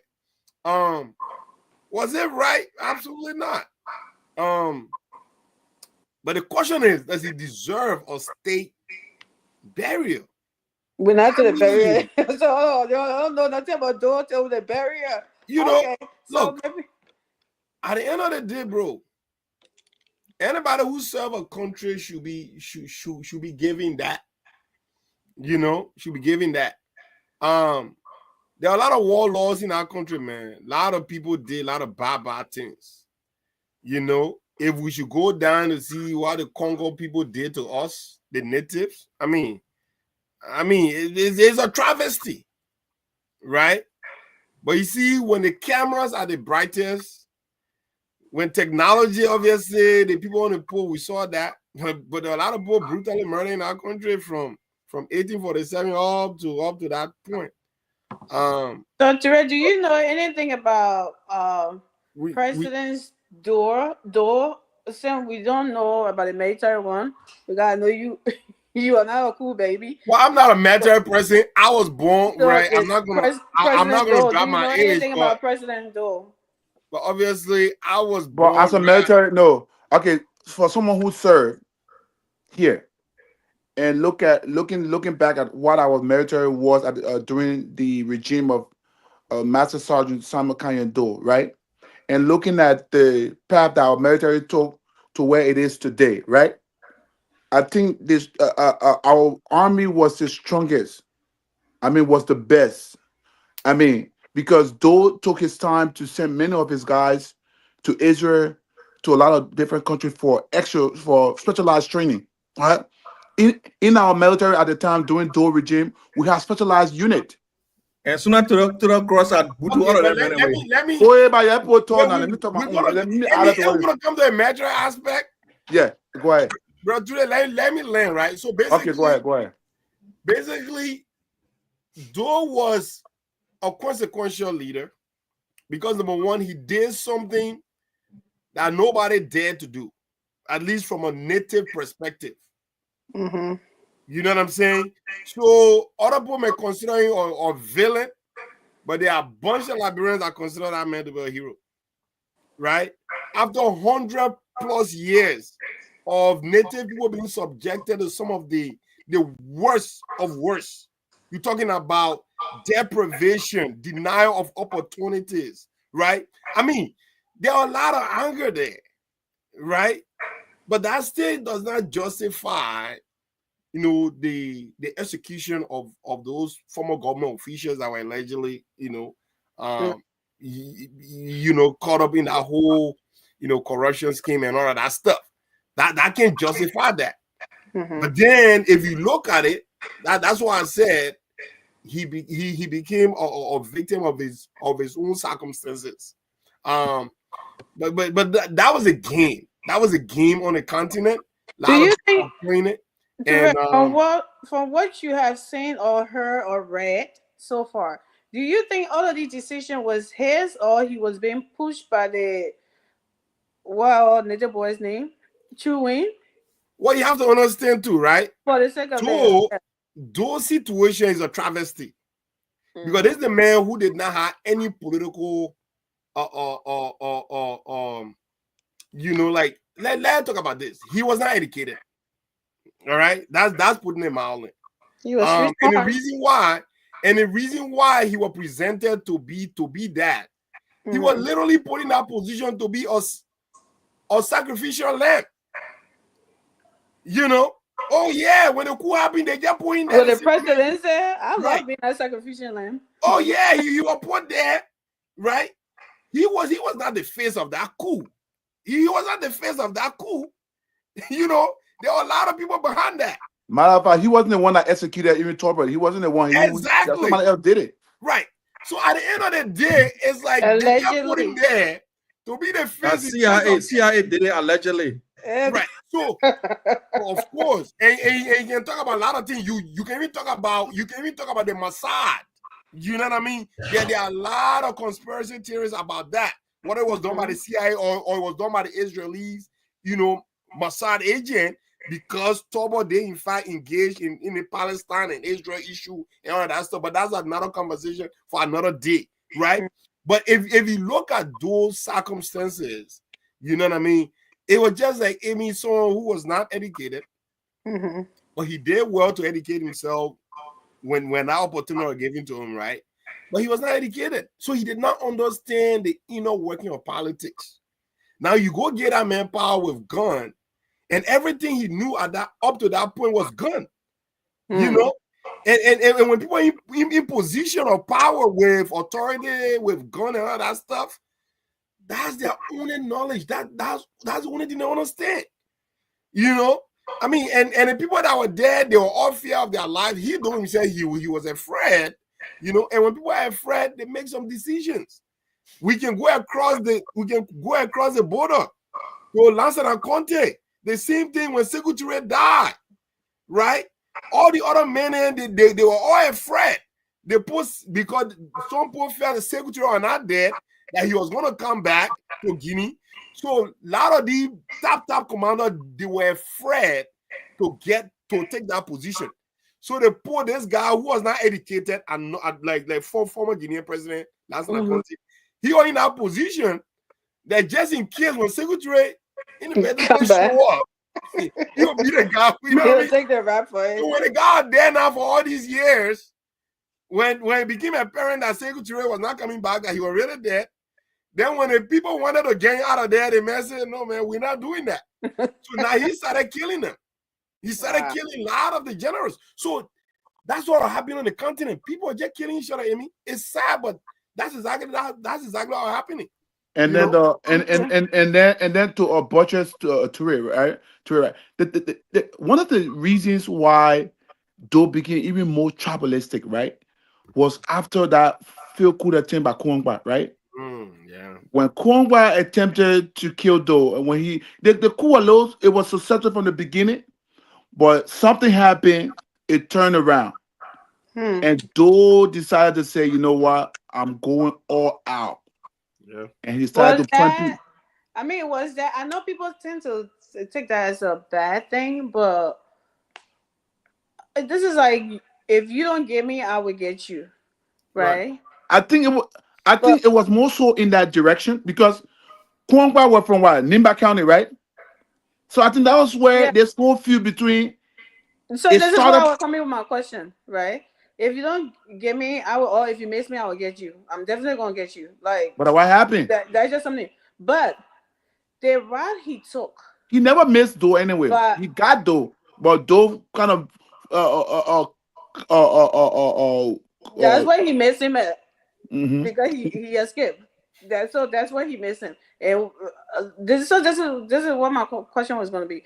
The route he took after he got rid of Kouangba, was that what brought him down, or that was the beginning? I think that was the beginning of his downfall, right?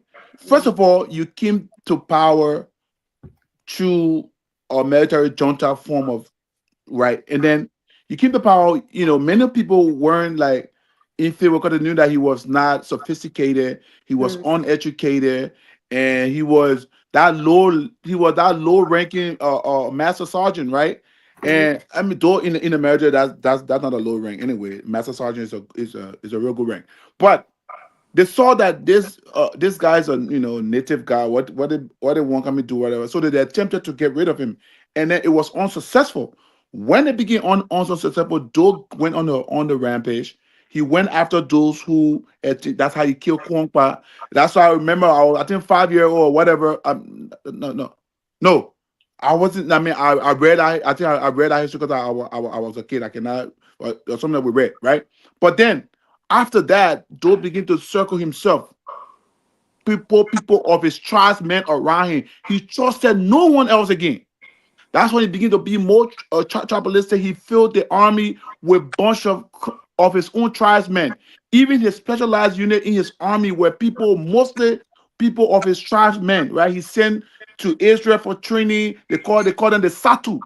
They had a special yard unit called the Satu. Those were serious army. Those guys were well trained by the Israelis and stuff. So from that point on, Doe began to feel even more comfortable with his tribes people around him. So you found that almost over 50% of our military were people Yeah. from Grand Judah and those from what? Lofa. Because I think because of Harry former Moniba, he said, my man, we got protect ourselves, former Moniba too. You go see our army were either Loma, Papeden, or whatever from Lofa, and then most were from Grand Judah and stuff. So it became more of a tribal stuff. And that I think that to me was not a good sign for him as a military leader. That I think that he should have made the army more inclusive and that she should have not first of all even killed the people that he killed in the first place, thinking that he would have eradicated corruption from the system by doing that. So I think from what happened in 1980, April 12th, 1980, was that he thought was a rise of to his presidency. I think that also was the beginning of his downfall. Okay. So George, oh, Ray. Well, go ahead. Momo, keep telling us more. So From the so so so that was the so president's door to so now the in war. 1985, Mm, I think he was pressured by the international community to return the country into to back to civilian rule, right? mm-hmm. An election was held, and Doe emerged victorious in that election. There are a lot of controversy about the result of that election. Many who say that he rigged the election because he had control over the election commission, and then I could remember that every polling station in the country was heavily guarded by gunmen. Like you can't try anything. Like yeah, like that ballot box was protected by all his gun because he was still a military leader while the election was going. Even though he said he resigned, to run as a civilian president, but those guys were manning those ballot boxes with guns. That one would dare to even make mistake with that Yeah, ballot box. So it it's could that the have been country was, so everyone thought that he did not win the election. I think that was when it was Ellen Johnson Sirleaf. Uh-huh. I think I don't know. I think it was Ellen and him in that election when he won. Ellen, I think Ellen had to escape the country. She ran away or whatever. I think something. So I don't know. when did because some story that I read and heard about Jackson F. Dole I think is Jackson Hebdo was. I think okay. I think it was the '85 election that 85, Jackson Hebdo. I think they said he won that election. Not Ellen Johnson. He right? won that. He won that election, but it was stolen. It was taken, and that's when people felt that Doe rigged the election X, Y, and Z. And then fast forward, he continued as a civilian president. But then this is where I want you And people where to was for the sake of the other? Where was Jackson F. Dole from? What county? on Nimba, Jackson Fiato. That's what So that's that what that hospital includes is. So all of the hate and stuff started all that how about it between Nimba, the Nimbayan and the Vegeta. Grangidian. Those little feuds started from there because Nimbayan also felt that the election was stolen from them. It was their time, to have assume the presidency, Mm, but it was taken away by this military leader who forcibly imposed himself on the people. So mhm. going forward, no, but then also I want to also reflect on some of the good things that Joe actually did. You know what I mean? As a leader, as a civilian president, he started to learn. He was trying to change things around, right? To Mm. trying to make things right. But I think it was a little too late for him at the time. He did a lot of good development. When building some schools, built the summer kind of those sports stadium, took it our Lone Star, a lot of infrastructure So talk development about on the that. Talk door. about that Dole. That President's Dole as a sports That was the one what governor. some of us begin to know now because I was a 5 year old, 6 year old. I mean, at that time, though we never knew a lot, but as we grew and stuff like that, we started to see that he did some good stuff. He started to put away, you know, the fact that he was still a tribal, he was still a tribalist, but he still tried to unite the country somehow, some way.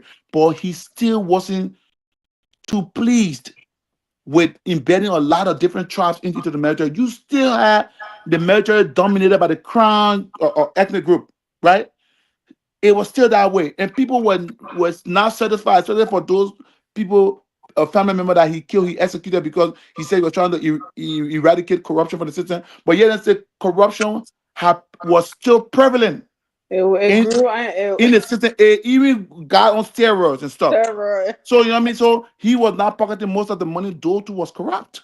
He wasn't a clean guy. So people thought that but then Doe brought back the Green Revolution, agriculture.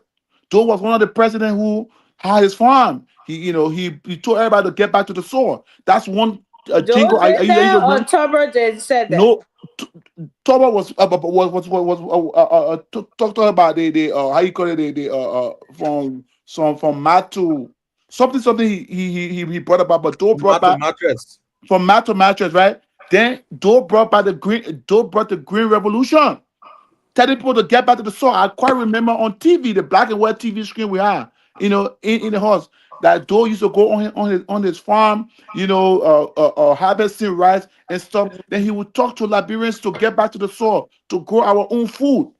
That was something I remember about Doe, because he really wanted our country to be able to feed itself, to be self-reliant when it comes to food production. And he actually did some good stuff during his presidency. So I mean, in as much as there were a lot of bad that he did, and called the bad outweigh Did the that bad good. outweigh the good, or the The good? good. I believe the bad outweigh the good, because there's no way you just take people's life, regardless of what he did. People Right. didn't look at it anymore. They look at the blood he spilled on that land, Absolutely. the innocent lives he took. People never got closure to those to the family cases. So it's again, sort of muddy the water for for him the going sake forward. of our audience again, when did the Lutheran Church massacre happen? That was After the 19. coup of That was way the coup $1989. attempt of 1990. Kuankwa, or 1990. That was 1990. 1990. That one we knew that one was the full-fledged revolution was going on now. That one, though the government was being attacked, though government was being attacked by the chancellor, the MPFL, and all the different rebel groups. I think that was one of the missteps. You see, that also exacerbated the entire case for Doe, right? Those are things that he did under his administration or his regime that led to that kind of ugly ending that happened to him. Though no one ever want to see a president brought down in that manner or executed in that manner. But what he did to innocent lives, especially going into a church, Right. going into a church to execute people in a real execution style, like everybody there, and it just starts, it was something that was that's horrible. why we need a national day of reconciliation, national day of healing, and we So haven't got into that part. Though they set up the Truth and Reconciliation Commission, but we still haven't healed yet. The nation, look, we have to heal. We have not totally healed, and we are yet to do that. I think President Joseph Yuma Parker, I think I'm looking forward to him to actually, bring that Mama. on the table, so that the nation can come together and find a way to reconcile and heal. Thank you, Mama. So today, the 11 men on the poll, right? Do you think they should be the next one? I'm back. If you get an opportunity for me. So let me go to the psychometry board. So George, the 11 men on the polls, right? Do you think they should be the next group to be recognized or to be memorialized or whatever in Liberia? Look, I don't know who to be the first or who to be the last, but I think that if Or President everybody, Boakai, we should just do it for Yeah. everybody now. no, the thing is that I think if President Boakai had that intention, he should have done it, giving them, because they were killed first. Mhm. He should have done that for them, but I don't think it's on the agenda of this president. But look, if I were, the president, I would have a national day of mourning, Okay. and or what all those people who lost their life innocently. Mhm. and have a place, Important. a day of memory. You know what I mean? And then maybe build a monument where their names will be those who have their Yeah, a names. national Yeah. memorial. I Yeah, agree they with you. inscribe Yeah. their names there. Session by session, massacre at Lutheran Church, or this Dupo Road, this one. You know what I mean? Get all the lists there, and people can go there and see their relatives' name and sit down there for a little moment. And just reminiscent. You know what I mean? What would have been? You know what I mean? If they had been alive. But I think this is not the president. But look, the president has done what he's done. I think it's in the best wisdom. I don't know whether that is divisive or or it is You don't uniting. you don't I you don't don't think this is kind of like to some kind of a form of reconciliation in a know. I don't think so. country? Just one person is being buried, and this person killed people, and this one person who killed people is being buried. And guess what? The person who killed him, the person is dead as well. You know what I mean? So the thing is, I would rather that we have a day, a national day of mourning. You know what I mean? That will mourn those people that died. My uncle got killed. He was chopped into pieces. You know what I mean?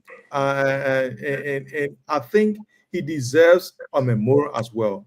But look, it is what it is. I think President Doe, who killed people for corruption, got corrupt.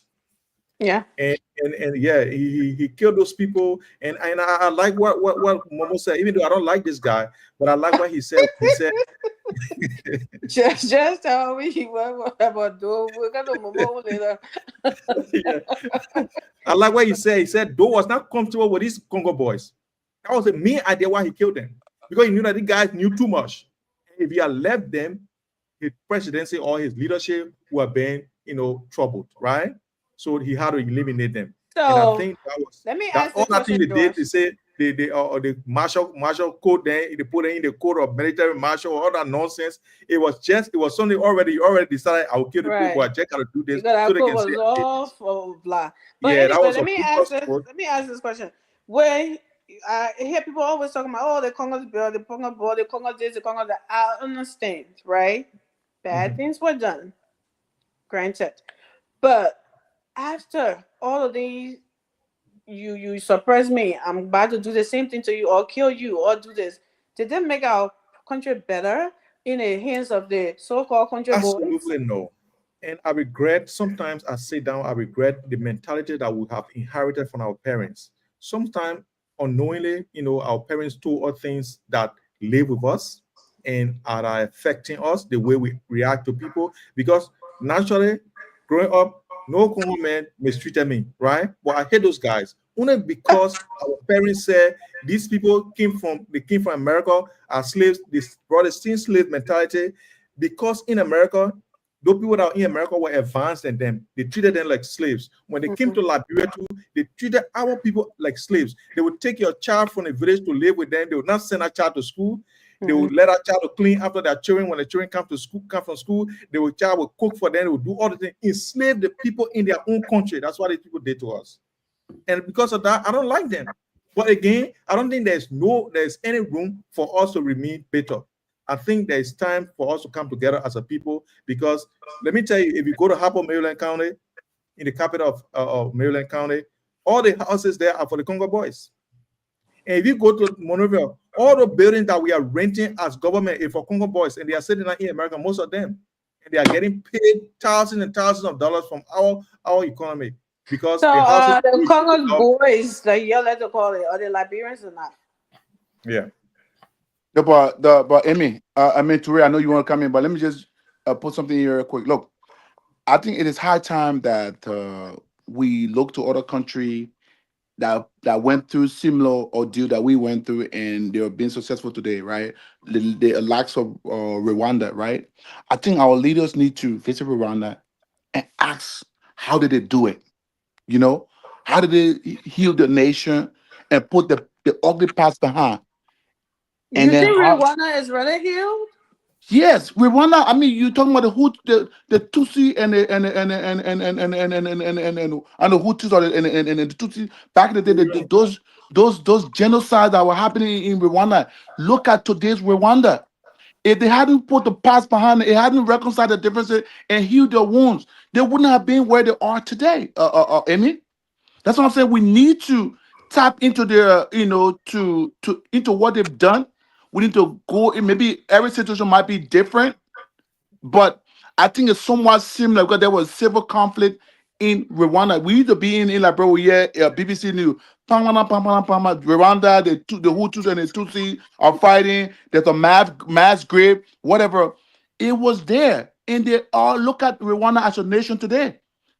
One of the best in West Africa, one of the best in East Africa, in Africa a lot. They are one of the thriving democracy in Africa today. The thriving economy in Africa today, they are doing better. A lot of people are going there. There are factories being built. There are a lot of jobs over there. A lot of Africans are moving to Rwanda. Rwanda is one of the standing countries with the outstanding nation in Africa. So if Rwanda can navigate can put their ugly past behind, and in the interest of peace and national reconciliation, and then develop their nation to what it is today, I think it's incumbent upon our leaders to also go to that nation, or to find a strategy or find a way where we can find ways in ourselves, maybe through the Truth and Reconciliation Commission, heal our nation. Everyone should get closure. Let the nation be healed. Once we are healed, that's the only way we can move forward. Without that, look at what we're seeing today. A lot of people who murder people and kill people are people who are serving the government. How can I be able to phantom or see the murder of my parents serving in leadership, taking my own taxpayer money to take care of himself? I would never be a normal person. So what I think we need to do is to find ways where we say let's have a national declare a day of a national day of mourning, build a national memorial. First of all, everyone should, those who committed atrocities should pay for it. We should have the war crimes court to prosecute people who actually hurt people in that country. We'll talk about that. That's And another then topic. that's the only way we can move forward. Okay, so let me come in. Let me come in on this one. We can't see you. I don't know where you are. Oh, y'all can see me? We can see you again. Can see you not press chakra again. Go. Yeah, I don't know what she touched over there. Press chakra. But go Push ahead. the red button. Push the red button. But look, my man, don't bring out the here. They got where and disconnect some button there. Then he try to call him uncle. He say, uncle, is that what happened? They met to you on the phone. They say, have you removed the green button? He say, yes. Then you holding the green button, you look at the green button in here. Then as soon as he message, have you removed the green button to him now? He finna do something troubling. He said he waiting to wait for the man come in. He went and put it back in. Then the man said, if you have removed the green button, do not insert Don't put it back. I saw that. I saw that too. Let me say this. At the end of the day, man, we will all meet with our, demise at some point in this life. Whatever that may be, we need to pray God that it be through peace and not in a manner in which that former president met his. Look, there are a lot of things happening in the country. A lot of things. If you think Labrador is politically polarized today, I mean, listening to our parents, let it explain to you how it was during their days. Look, people are angry. People are angry that how can we be living in this country? Now other people every day they going America on vacation and coming back, they're doing that. In the same country. Right? I mean, there are a lot of anger there. But like I said, that still can't justify, you killing people like the way Doe did, especially with those government officials. You could have obviously putting them behind bars and give them, like a deserving of a justice, even though jungle justice at the time of military tribunal court. I mean, come on, man. The president oversee all of these things. But travesty in his own actions uneducated, had no Western exposure, had no classroom exposure. This guy was just a military guy. All he knew was gun, gun, gun, gun, gun. You know what I mean? There was nothing that could tell Doe anything. Doe, matter of fact, at that point, he became what we call now, like the law of self-preservation. He was just trying to save himself now. And when that happens, obviously, some people have to die. And the travesty of an educated person is to see people that they look at to be educated.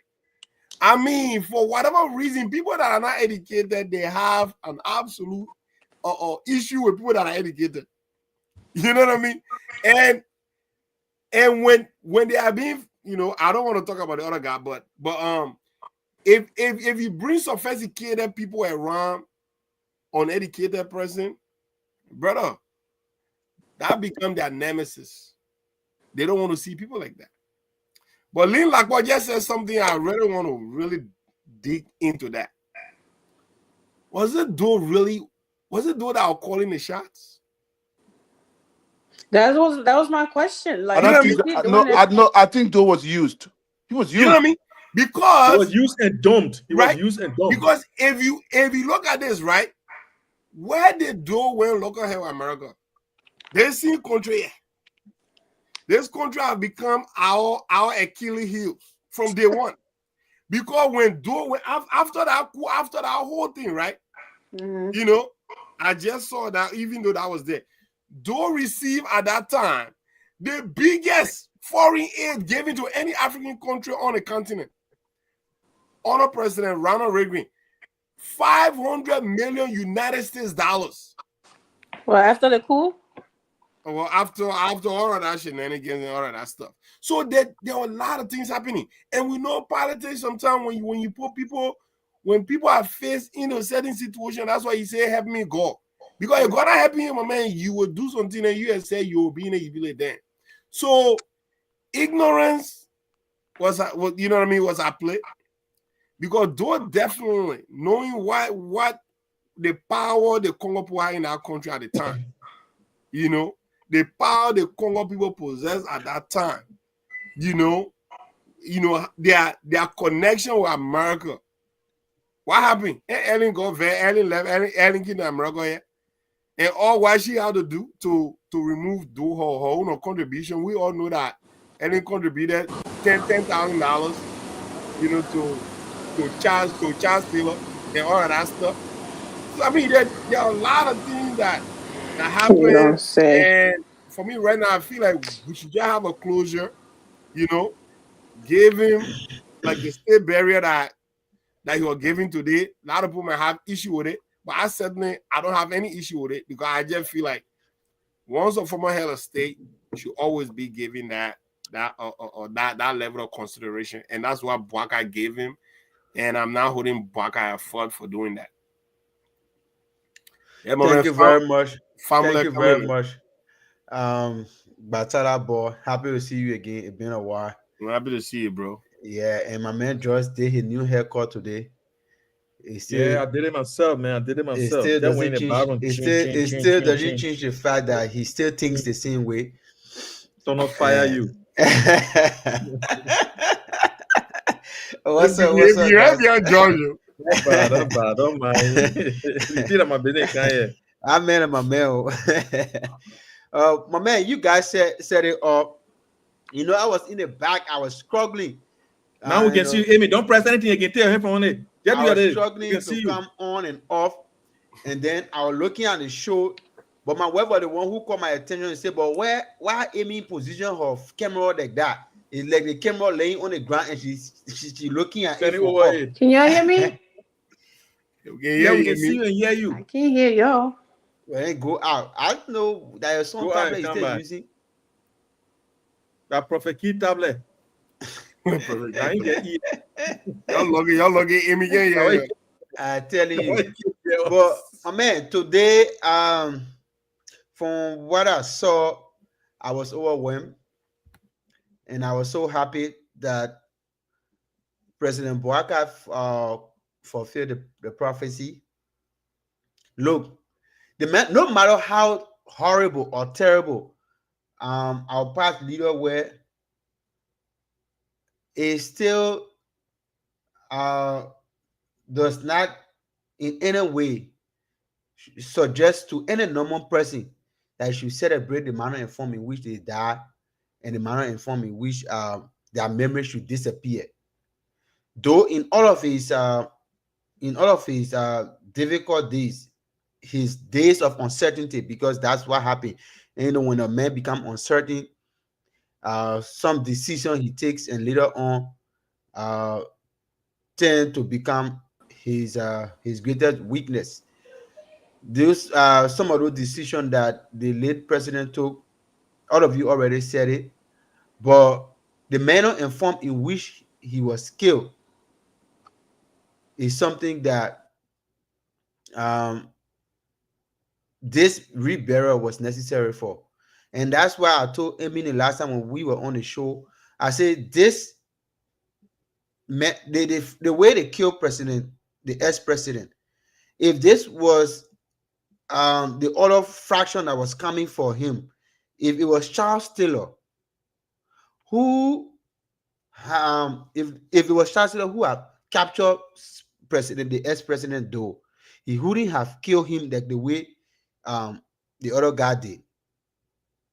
Because Taylor, with all his things, Taylor was always pushing to prove a point. You're going to capture Doe and make a big news out of it, and, you know, have press conferences, impressing him, caution him in any manner of form. Whether they bring people money, they will have Prince Johnson were asking, but he wouldn't have, you know, brought him down to the way they did. That's the you know, it shows Taylor was a smart person. He wouldn't have done it that way. But I want to commend President Bouakai, an elderly statesman who farsightedness had a memorable day today. You know, it takes a man. You see the difference between boys and men. Now, when boys were in power,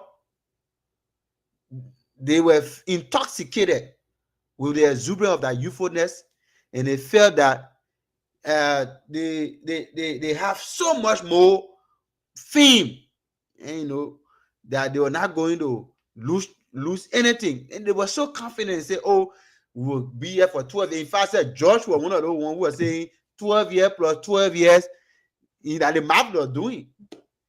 But they don't know that. Yeah, perfectly mad are doing. Yeah, they were doing that map. They said 12 years plus 12 years. They were yelling all around here. A young man, very young, who had all the energy, and you were still playing, you were still going out there to play a little soccer. Everybody was admiring him. The president playing soccer, everybody happy, clapping for him. But that energy was not transferred into something that the Liberian people could see. Today, when I listen to the testimony of a young seditious, I shared the video in the group chat when he was saying that I'm a bona fide seditious. He knocked his chest, and, you know, I'm a bona fide seditious. But our president, who was a very young man, did not do anything for us. He's a Grandian. He said the last time we saw the president here, he flew. But to see the elderly man to drive on this road, he has done more than any other thing. So, look, I'm happy that President Samuel Kanya Doe was given a befitting burial, and they were going to do that memorial service for Todbot as well. And these two people, no, go ahead. And these two people, no matter how it turned out to be, we know the story behind how President Todbot died. And President Bouaka going to do everything he can to fulfill the prophecy. When the two people rest perfectly, it will. Famo, Yeah. So I believe that the bigger picture, and I must commend our president for the step he's taken so far, right? And there is more to be done. But I think we should look at this, from a different angle. And I think the bigger picture that we should look at it from is the fact that this nation, Liberia, needs to heal. And let me tell you why. Remember in 1985 when Dole won the election, right? And everybody challenged the election. The election was not fair, or it was not a free and fair election. Like he rigged the election, right? Kongba came through Sierra Leone to challenge Dole. He came in the form of coup. He came and the coup was successful at first. Few hours later, everything turned around. And here's the catch. And I want us to think how Dole body was dismembered somehow, some way. He was what they call. Kongba was treated that way. Kongba body was dismembered. His genital parts were taken out in 85. And because of those ugly pasts that we never healed ourselves from, it got us again in 1990. It followed us. Those guys, those Gio guys, or whoever from the Gio tribe that captured Dole under the hands of Prince Johnson did exactly what Dole did to Kongba. To Dole. This is the reason why we are stressing, or I'm stressing on, I'm particular about of our nation. Look into countries like Rwanda. How did they get past their ugly past to where they are today? We need to delve deeper into that. We need to go and learn from them, copy from them, and see how best we can progress as a nation. Look, if that does not happen, we will look. No one is praying to go back to any ugly past, but we won't heal as a nation, because if we can have former warlords stand, look, the likes of Bot Naked, the likes of Yeke Kokoluba, the likes of Thomas Yaya Nimle, and all of these folks serving in government, those people who have hurt a lot of people, who have killed people, they got bloodstains all on their hands, but they're part of national leadership. That's not healing. That's not healing the nation. It's like me seeing someone who murdered my brothers and sisters, who murdered my auntie or my mom, passing in front of me. Well, Momo, don't you think that is a little too late for that? We have. I don't think it's people that- there's no there's No, not let there's me no finish. Let me lay my question.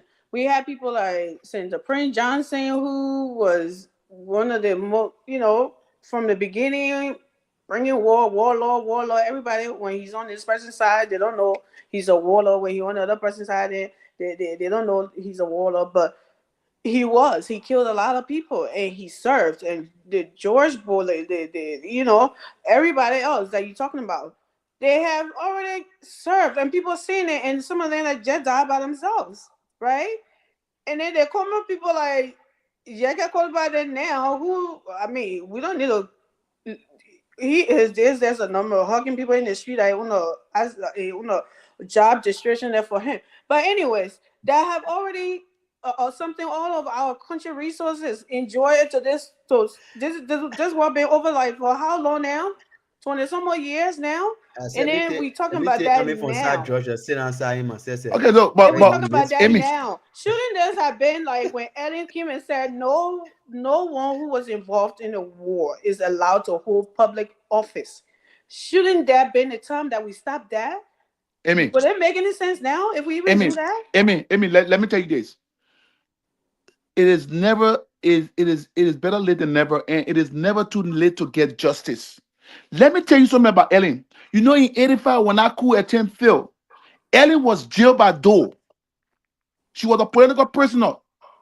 They were one of the main people who Dole collected and put behind bars. That to today's date remain in the heart of Ellen. Look, when Ellen became president, right? She should have given Dole a befitting burial. But because we are not healed from our past, that remain on her chest and say That imprisonment that Doe gave at the time, and that election that she lost to him, remained with her, and when she went to exile, she came back and she became president, and not looking back to her ugly past to reconcile the nation at the time, because early post conflict Liberia, early had all the resources to and the expertise, the connection But to this have brought the country together at the time, to call for a national day of healing, found a way to bring the country back together, recognize our ugly past, talk about it, bring all the players on board, including herself, heal the nation, put that past. I believe if Ellen had done it that way, Liberia would have been far much better than what it is today. But she refused to do it. But you still think it can be done? It can be done. But now, Right now, stop President them Joseph from Nima working. Boakai has the opportunity, because he was present back then. All the 1979 Rex Riot to the 1980 coup to get into power, to the 1985 coup where Kwangba was killed, and all of that. Joseph Boakai he understands the history. He knew what happened. So it is his time to do that before he leaves office. I think he has the opportunity to do it now, as he's already started now with giving those past presidents their befitting burial, and he wants to do it for October and whatever. After all of that is done, the bigger one should be healing the country. Our country has not healed from our ugly past, and until we do that, this country, we might think that we are making some sort of progress, but it's a fragile progress, in my opinion. Thank you. So let's talk about the barrier today, right? Would you say it was a success after all of the, rumbling family drama and all of that? And before we get to that, our beloved representative, we'll start with George, right? On this one, that of District Number 10, Maserati, appear in Green G as a bike rider and intended to go and disturb the ceremony, right? A representative behaving like a thug, right? Planning to go interrupt a federal, should I say, or it's not federal, what government? How will you frame it in like Rwanda or something? Here I would say federal, but national. Let's say some national program or whatever, right? George, I mean, let's be real here. Was this a good and he had another guy there who was from that who went there to recognize his kinsman, which is the late president. All of the Grangians and the crime people went. It was some joyful moment for them, or some kind of closure or whatever for them today. And then he learned that this Yeke Koloba was going around and planning to cause trouble and erupt the program and something, and he thought he should be. They wanted to threaten him and want to save, that kind of safeguard for the president, in case Yeke comes around. Do you think any of this was necessary of the representative to want to, cause chaos, to be looking for attention in that area instead while people are something or moaning or doing something like that?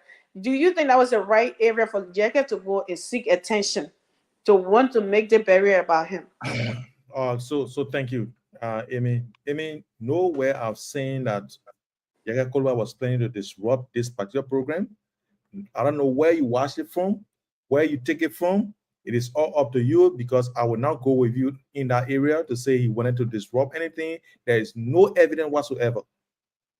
He was in the place. Liberia is for everyone. We can go anywhere we want to go in Liberia at any time. I'm not a fan of Yeke Koloba. I don't like how he does his things. But what I would not do is to sit on this platform and say he was planning to disrupt any program. No. He did not plan to do that. There was no indication that he was going to do that or whatsoever. But here's the thing. What puzzled me today was to see Milton Bly. Milton Bly is a former killer.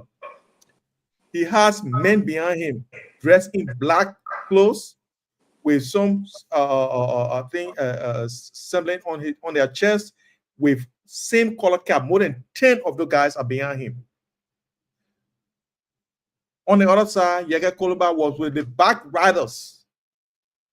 He didn't take the back rider from a District 10. Back riders who came from the same place where he went. These boys were having good time with him. There was no indication that we're going to disrupt anything. So for what I saw, for me, Liberia is in trouble. For President Bouaka to allow a warlord, somebody who is supposed to be prosecuted now, even though he has caught up all the money that's supposed to go to the war crime code establishment, he have caught up all that supplies, indicative that what he's doing, that they are not in the budget, nothing happening with them. He allows a warlord, somebody who confessed and asked for forgiveness from the Liberian people that he killed so many people that he cannot even account for. And not that the people did anything to him, but he just wanted to kill them because he had this urge to do that. So are you saying President Bouaka? You have him began President Bouaka and chanting and say he was going to go and fight or he's going to do something to Yega Koloba because Yega Koloba is there. For me, that was the highlight for me in this. Is that what you heard him say? He was going to do something to Yega Koloba because he said he was going to go. He was going to do my question. You said you were going to go do something to Yega Koloba because Yega Koloba was in Grangy there. Is that what Moses or Joshua Blahyi said? Joshua Blahyi said he needed police to be in Yega Koloba's convoy. Why? And they did not do that. He didn't say why. He never did? He didn't say that. He didn't say why he wanted them there. He said he wanted them there in that convoy. Josh, I think your video watching today was the tape, right? Roll the tape. Yeah, go ahead. I'm looking for the tip. Don't worry. So, yeah, bro, because he did not state definitively why he wanted police there. He just said Yega Koloba is moving around with motorbike riders, and he did not trust them. Indicated that he did not trust them. I think they are out for something bad, but your feelings cannot make you to do such nonsense. So he's saying that he was giving them 20 minutes, and if the police had not gone into Yega Koloba's convoy, he was going to go there. And saying that alone tells us that he was going to go there to cause commotion. That's what that's the indication he gave us. So for me, that's something President Bouaka needs to be careful with. Because the things that happen. People will say, I support you.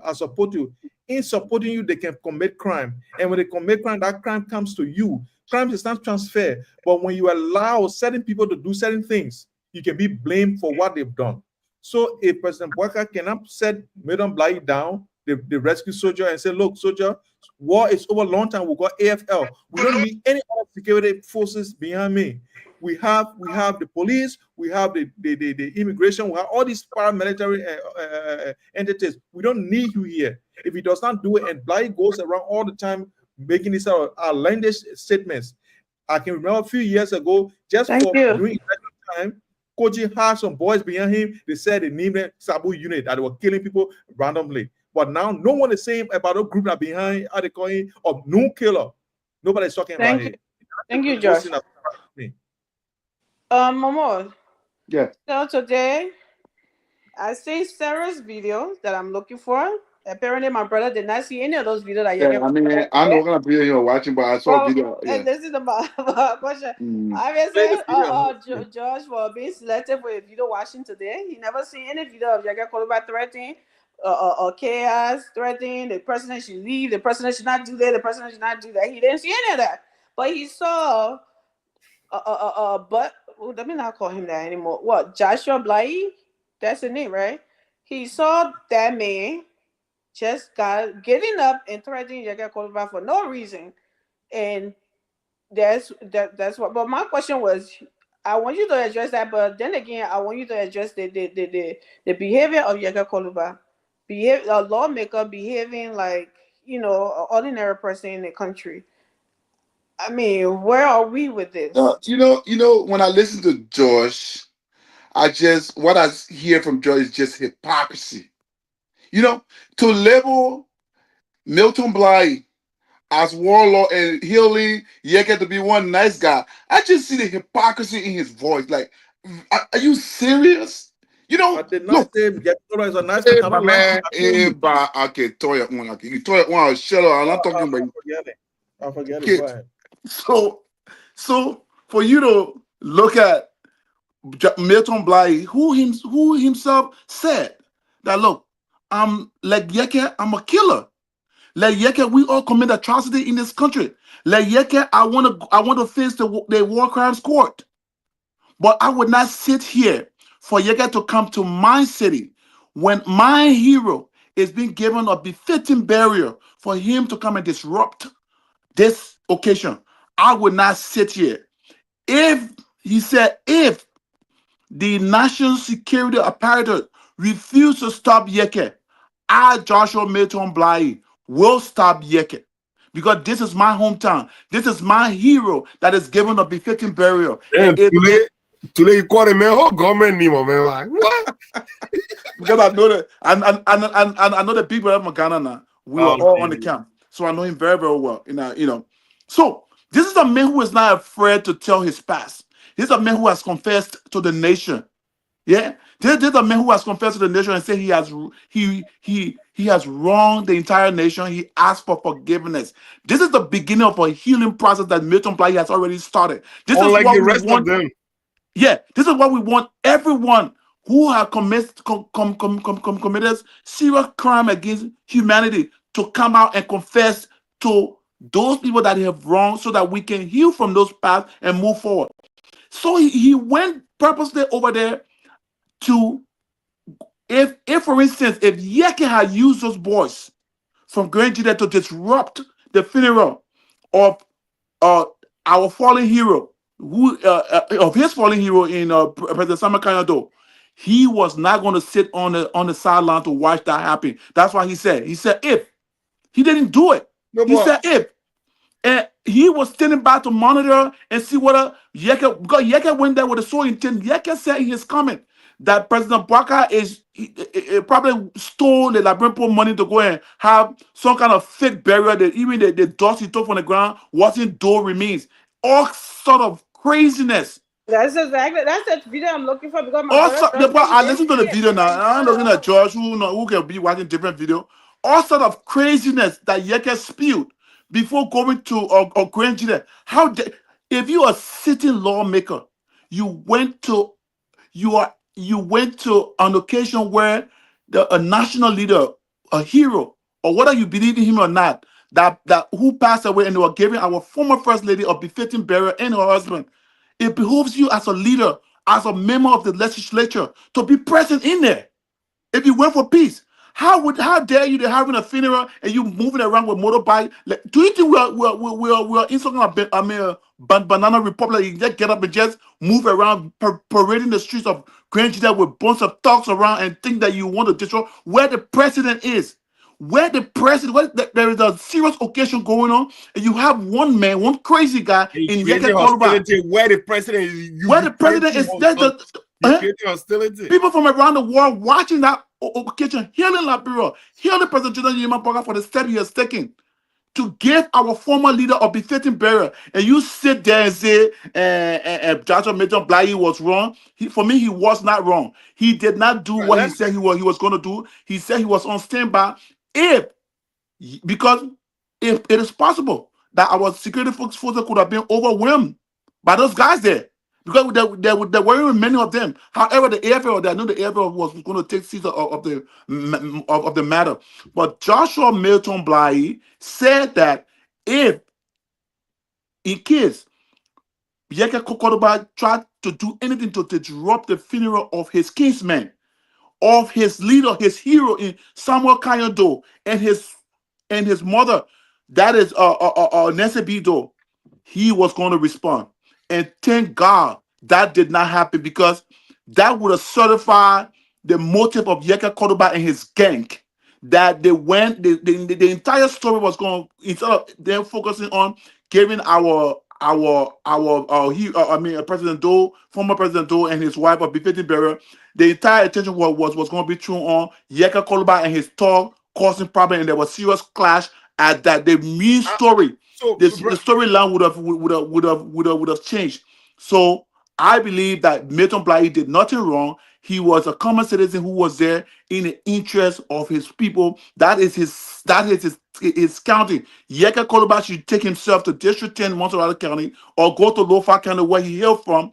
And if he feels that he want to protest against Joseph Dimabaka, let him go block the road, even a loose time, and stop Joseph Dimabaka from going to work. If he thinks he's a man that he got power, so much power, let him go and in his district block the road and say Joseph Dimabaka is not going to work because Joseph Dimabaka did X, Y, and Z. Then we know who owns the country. So let me play this a little bit before you come into it. I couldn't find the I guess I'm not still looking for it, but I personally will take it from Swedru Town.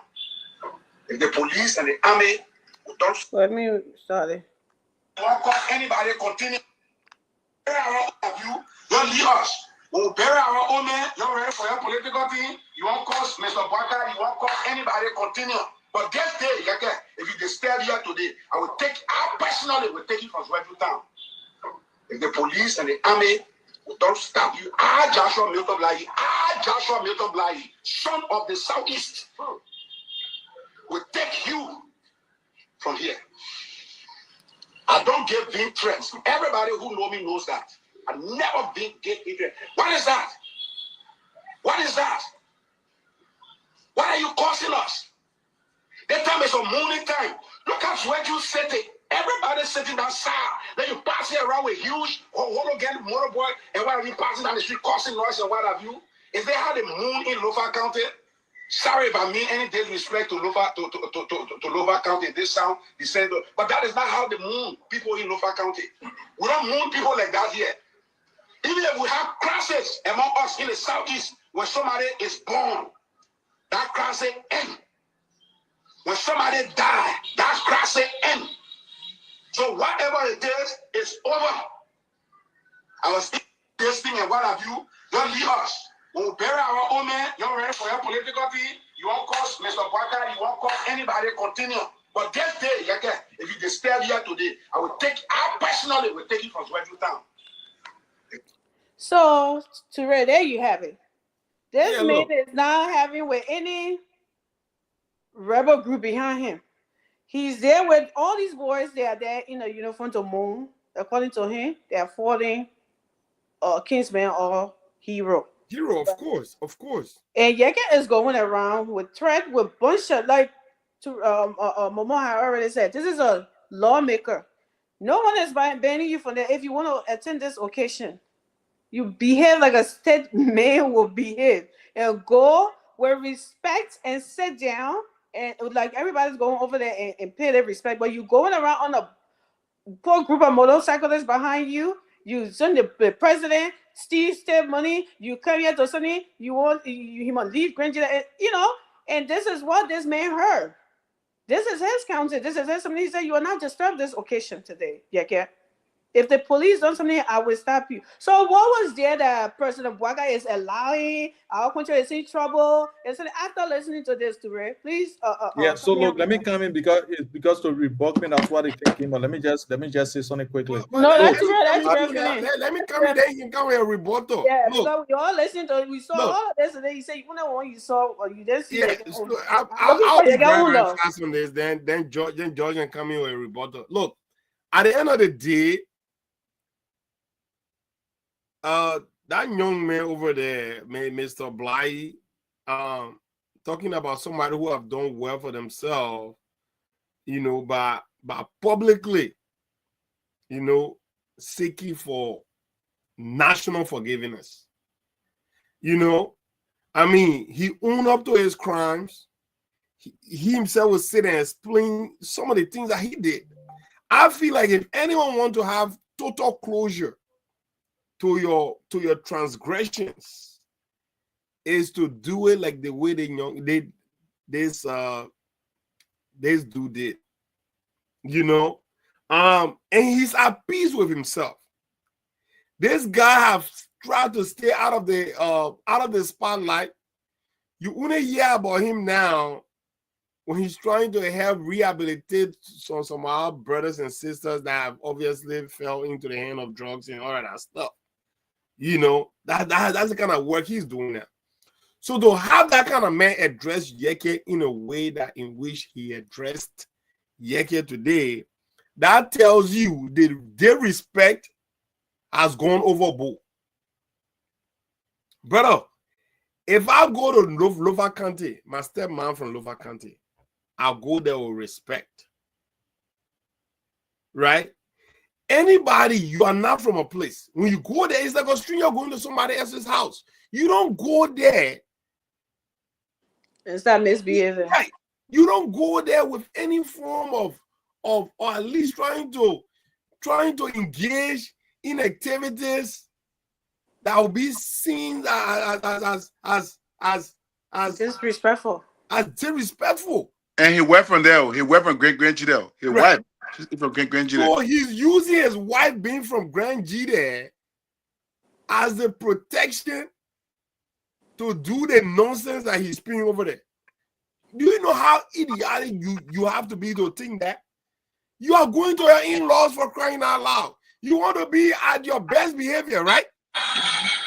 Conventional wisdom will tell you, because you don't want to go embarrass your wife over there. You want to go there with the utmost respect. But now, you're talking about Yeke Kolba. Yeke Kolba is addicted to attention like the way, unfortunately, our sisters and brothers that are addicted to drugs. Amy, you gotta mute yourself. That's making noise. That's Yeke Kolba right there. Yeke Kolba look for attention. That is seeing attention because Yeke Kolba strives on attention. That is seeing attention being that made Yeke Kolba to swiftly. Then JMB became president, not even 3 months, not even 2 weeks. This guy ran to CDC because he wanted our attention. Because that's how Yeke Kolba feels his relevance. If Yeke Kolba is not in the spotlight, he does not feel his importance. He thrives in chaos. Right, he thrives in chaos. Thank you very much, bro. Today, that you couldn't have put in a better light. Yeke Kolba thrives in chaos. When it's chaotic, that's where Yeke Kolba feels his importance. So if you tell Yeke Kolba right now, right? What have you done for your district? What bill has he even put on this? What bill have you co-sponsored? Not there. Not even talking about a bill that he himself generated, but just asking which bill have you sponsored saying he became our legislature. He's not gonna tell you. But at the end of the day, you go over there where the young man is saying, you come here to disturb the burial of our hero, because that's exactly what it is, right? And we're not going to tolerate that. And if the security apparatus that are governing this country are not going to take action, I personally will. Because guess what? You can take all disrespect, bro, in the street, but do not take any disrespect in your house. So that's why that brother was saying over there. Now, if the government or the police or law enforcement are not taking any action, this disrespect with our mom, our father, and our grandma anytime coming to stage any hostility would not be tolerated. And if the authority not do something, we the sons and daughters of this town or this district or this county will take action and will drag you out of here. So I mean, there's no father. There was no father. So George, you can come in, bro. Yeah, so look, if we listen to that guy, look, I did not listen to the extended portion of that Milton Blythe's statement. Now that I've listened to it, here's what I can say to it. He said he does not make vain threats. I'm still waiting for the video in which Yeke Kolba threatened to disrupt the program. Because the only thing that I heard Yeke Kolba say was that he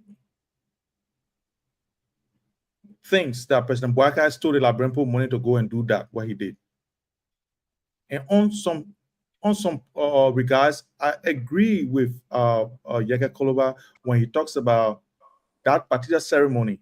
I think it was unwarranted. Is that where he's supposed to go with that? No, you can't tell me where Yeke Koloba can be. That Madam Bly men are talking that thing there. He can't tell me where somebody's ought to be at a certain time. This same Yeke Koloba was doing just weird time. He went to Grand Chile. Okay. And there was a riot there because of him. You people were saying here and say the people that Joey are Bennett, that what they won't beat the man, they won't kill the man for that Joey are Bennett, that Joey. Was that a state function? Wait. How will you compare the two? Come on, George. Wait. Yo, leave, please. You're please mute. Yeah, he's something. Go ahead. So this is the same Yeke Koloba we're talking about. Yeke Koloba is who Yeke Koloba is. Yeke Koloba has not changed. Yeke Koloba remain Yeke Koloba, and you will remain Yeke Koloba. Yeke Koloba is just like Madam Bly. He fought the war, and he said he want to face in the court, just like Madam Bly wants to face the court. These people are traumatized, and we're going to sit on this platform and dignify one of them and say because the other one, Yeke Koloba did not cause any trouble. This man started threatening Yeke Koloba because Yeke Koloba is there, and he said because Yeke Koloba causing Boakai. Anybody can insult President Boakai. It's not a crime. So I don't know why he thinks that when Yeke Koloba say Boakai steal money so that disrupting. No, you can say anything at any time you want to say to the president. Josh, do you want me to play that recording again? Where the one that he was just speaking, because I don't remember. He's alleging, sweetheart. He's alleging. Nobody told him that. He's alleging because he saw Yeke Koloba. Let me finish my question. Madam Bly is in Grand Chile. You said he was Yeke Koloba. He's not in Paris. He's seen what's going on. He's seen what Yeke doing. He's seen what Yeke, hearing what Yeke saying. It's not a somebody came, oh, this is this and this is that and this is this. And the police are there, they're not seeing it. After he said this, he said in his video right now that we all listen to. Y'all want to do your political stuff when y'all get back to Monrovia? Y'all go ahead and do it. You can suspend. You can suspend political thing. You can suspend political thing. You can get it right to say anything. My man start interrupting the girl to get talk about your talk. No, it was my time. She just wanted to. No, but she's the moderator. She has the right to shut you up and talk. Okay, go ahead. Talk. Go ahead. So he said that this is a program that we're having here. When you want to insult President Boakai, all you want, go ahead and do it. I don't think Milton Bly is stopping Yeke from being in Zwedru. He's stopping Yeke from being in Grand Chile. He never said that. He said, if you want to come and interrupt this occasion, unless you're telling me, say Yeke, because Yeke Koloba is Yeke Koloba, he'll be Yeke Koloba tomorrow, he allowed to go and interrupt anybody family or anybody gathering because he's Yeke Koloba. If you want to sit here and tell us that, then you can go ahead, you have that right. But for you to come here and tell us that this man does not have the right to say Yeke is not allowed to interrupt the occasion that they have planned for weeks and months because he want to do a political thing? Is that what you're telling us? Yeke has the right to go to that funeral and interrupt it because he Yeke? Nobody can suspend where he goes and what he says? Go ahead. You want me to answer now? You want? Okay. So look, Yeke Koloba, not any statement I've heard from Yeke Koloba that he was going to disrupt this program. So Yeke Koloba made statements. My man, give me chance, my man. We're talking, give me chance, my man. He went to honor do. Okay, man. Look, let me just. Josh, go ahead and finish. The man got no argument. This guy has no argument.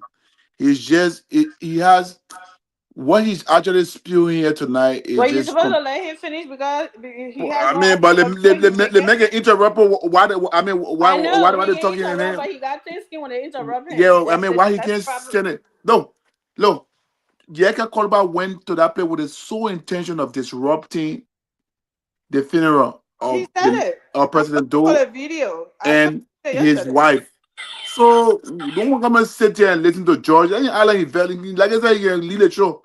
Nobody got time. But what we're saying here is it You would not come on this show here and try to sugarcoat what. Look, Milton Bly, as a son of the Southeast and as a son of Grand Gila County, had all right to stand there too and say, look, if you want to disrupt and the national security or the state security cannot handle you, we as citizens will handle you because this is our territory. This is our leader. This is our he's the leader. The person whom funeral they are having today is our hero, and we want to see him have a befitting burial. Over 35 years since he was murdered or killed in that fashion. We have not, he wasn't laid to rest properly.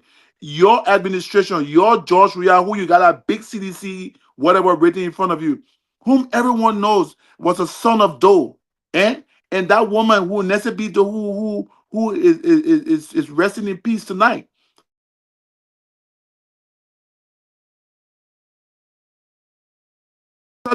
He went there. If Yeka Kolaba had gone out,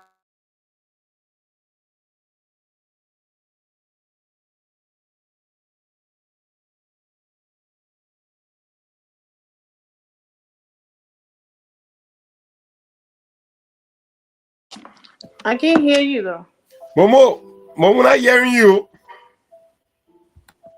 You're muted, Momo. Momo, you are muted. there. Can you guys hear me? Yeah, we hearing you now. Yeah. They never went. Other lawmakers went there. Why are we not talking about those lawmakers tonight? Because Absolutely. they went there to honor, to pay their respect to our national leaders who are our foreign leaders. So no one even talk about them today.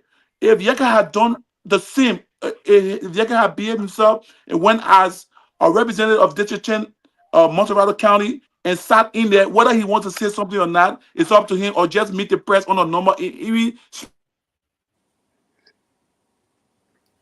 come back. You're not hearing you. I think somebody disturbing his line or something. Yeah, go ahead. But yeah, I think we were just about to wrap up. And but first of all, I wanted to make people understand that when Yeke went to Sweju or Grand Gila last time during George Weah time, people were there saying that they went there to harm him because he was insulting George Weah. That's what the sedition was saying. Nobody came on the show here saying that. Like, what's that George me doing? Nobody came on the show here saying that. Oh, they that George Weah saying all that George Weah been it. They were saying it themselves. So I don't know why George doesn't rewrite history. Like we will never hear, we never see those videos. Only him saw it. But for him to come here and talk about some and Yeke Koba never went there to interrupt any occasion or funeral or whatever that George Weah was having for Yeke to go there and interrupt, and he was saying anybody came here and started talking, say he was doing anything right. So it's disturbing that he would say you can't suspend somebody politics. Yes, you can suspend politics when you're doing so. There's some national something like that everybody's supposed to come together. You don't have to be there. That's something for the Grand Gilan. It's important to them. Okay, they were preparing for it. You don't go there because you so much greedy and seeking attention. You wanted to be all about you. That day wasn't about Yeke. It was about their fallen hero, as they call him, or their president, our former president, their kinsman, their son, their husband and brother. That's what. That moment was for him, not for Yeke Koluba hugging people in the street or putting a bunch of back riders behind him. If that is the advocacy that he talks about, that District 10 people give him to advocate for his people, he must be right, but he's just missing the venue. This is why Yeke Koluba problem is. He doesn't know the venue that he's supposed to be in to advocate for his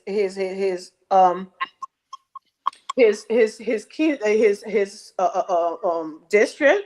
He did not honor his palava hut or to come outside in the street and be hugging people. And he looking for that attention. And that place was the wrong place to go seek attention. Should anything happen there today, it was gonna, as a kinsman, as a representative, a state man. as much as it hurt me today to say, you go there to start something like that. Then you sitting here telling them about because it happened to Georgia, so they want to, because it's never about Liberia with George and Vasco. No, but Oh, why? Because it happened to George, but why it can't happen to the other person here? And nothing like that ever happened to George here. So I don't know what he was talking about, and he claimed he didn't see it, but I will find that video and still come on here and we'll play that video once more for the sake of the audience too, because I wanted to see it as well. No, but Amy, but you see, there's the thing, right? If you're trying to compare two actions, make sure those actions are proportionate, are corresponding, yeah, right? Because at the end of the day, you have to look at these issues, right? This is a burial proceedings, right? That's happening. You cannot conflict that with some political engagement, something going on. Nah, man. There are certain things we have to be able to divorce ourselves from. Ruler with that. Right? Right. You know, when there's time to do politics, they do politics. Right? All hands on deck.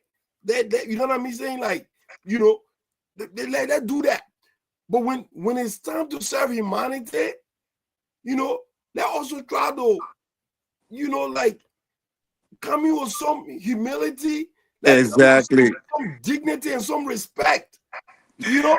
But we have people that don't know when to switch off and when to turn on. Not at all. They don't understand. And Yeke is one of those guys, right? They just don't know. Now you're gonna have people coming on to kind of justify or try to support that.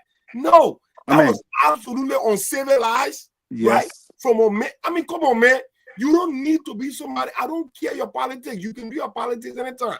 But if you don't know when it's appropriate, exactly. If you don't know that, then I'll tell you, man, you are just some uncivilized man, bro. So you see that's this is the difference between us, the UPists and seditionists, right? The difference between these, I mean, those from the CDC side and many of us that support this administration is that when our people go wrong, when they go wrong, we put it out. We call them out for it. Yeah. If they do the right thing, we'll hail them for that. Unlike those guys from across Lone Star, anything they see is worth praising. That's the difference. That's the difference. To see a guy like Yeke, a sitting lawmaker, went to Zwedru today in order for him to go, you know, as a sitting lawmaker to give his last respect, whether he disagree or not, in depth, like what Dr. Milton Bly said. Oh, just stay away. If you disagree, you stay away. In depth, you tend to unite, you know. And if somebody give birth to a newborn baby, whether you have difference with the person, you put it aside, you celebrate that newborn baby. That's what decency is all about. That's what being a human being is about. But having the president of the nation somewhere in the same city, hosting, giving a befitting burial to one of our national heroes and stuff, and to have a bunch of talks, parading the streets of Zwedru with motorbikes, chanting some crazy slogans. With a sitting lawmaker. Chanting some crazy slogans for nonsense, spewing nonsense. And you want to sit on this platform to defend that? And you want to say, Yeke Koba, you want to compare apples and oranges here? Nobody will sit on this show and allow you to come in. You can say your own, we say our own, but we will debunk any sort of miss or disinformation you want to bring on this platform, because there are a lot of people who are even listening to this platform that are even more knowledgeable than you and myself. Let you want to sit here and give them misinformation. We will not sit here and allow that to happen. Yeke went to Zwedru with the sole intention of disrupting that funeral today, but he knew what was coming for him. That's why that caveat was sent to him. People like Yeke only understand the language of chaos, because he's thriving chaos. Yeke, ever since I knew Yeke being a representative of District 10 Montreal County, has never proffered a bill before. Neither has he even co-sponsored a bill. This man only thrive in chaos because he know once he add a rebel and whatever, that's the only way he acts. He doesn't act normal. There's no way Yeke can remain normal for even 24 hours. He has to be disgruntled. He has to be disloyal. He has to be someone who can just be so chaotic. You will not sit here on this platform and say, who is, if Yeke has issue with Joseph Nima Boakai appropriating 200,000 to a funeral, let him go to the legislature and bring it on the floor. Tell the speaker, send a communication to the speaker. That's how normal legislator or normal legislator would do. Or if you want to insult him like you regularly does, send on your palava like you normally do. Or go into the chambers of the legislature and send a communication to the speaker, demand the speaker to put it on the floor for debate. And you guys can debate the issue that the president misappropriated fund, and you want to know the breakdown of that money that he used for the funeral. You want to see how it was used. That's how you do. That's how responsible leaders do. That's how, when you are a national leader, that's how you behave. Not to go and get on one motorbike and parade the street with a bunch of talks. Then you want to sit there and come in. So guys, I think we have exhausted our time, and we'll just go ahead and do our closing now. Thank you guys. Myron Booth, you're still rocking with us. Lee Lakbo and everybody else. Thank you. And those of you who are in Liberia, thank you so much for staying up with us. And we can go all along. We entire here, right? I think Lee, you need to try to come on the show. Lee could better, give us. Lee, he say he like the comment session, so he's not gonna come. So ugly guy. So now you're not allowed to bring your face on camera. You ugly, that guy. Look at him, man.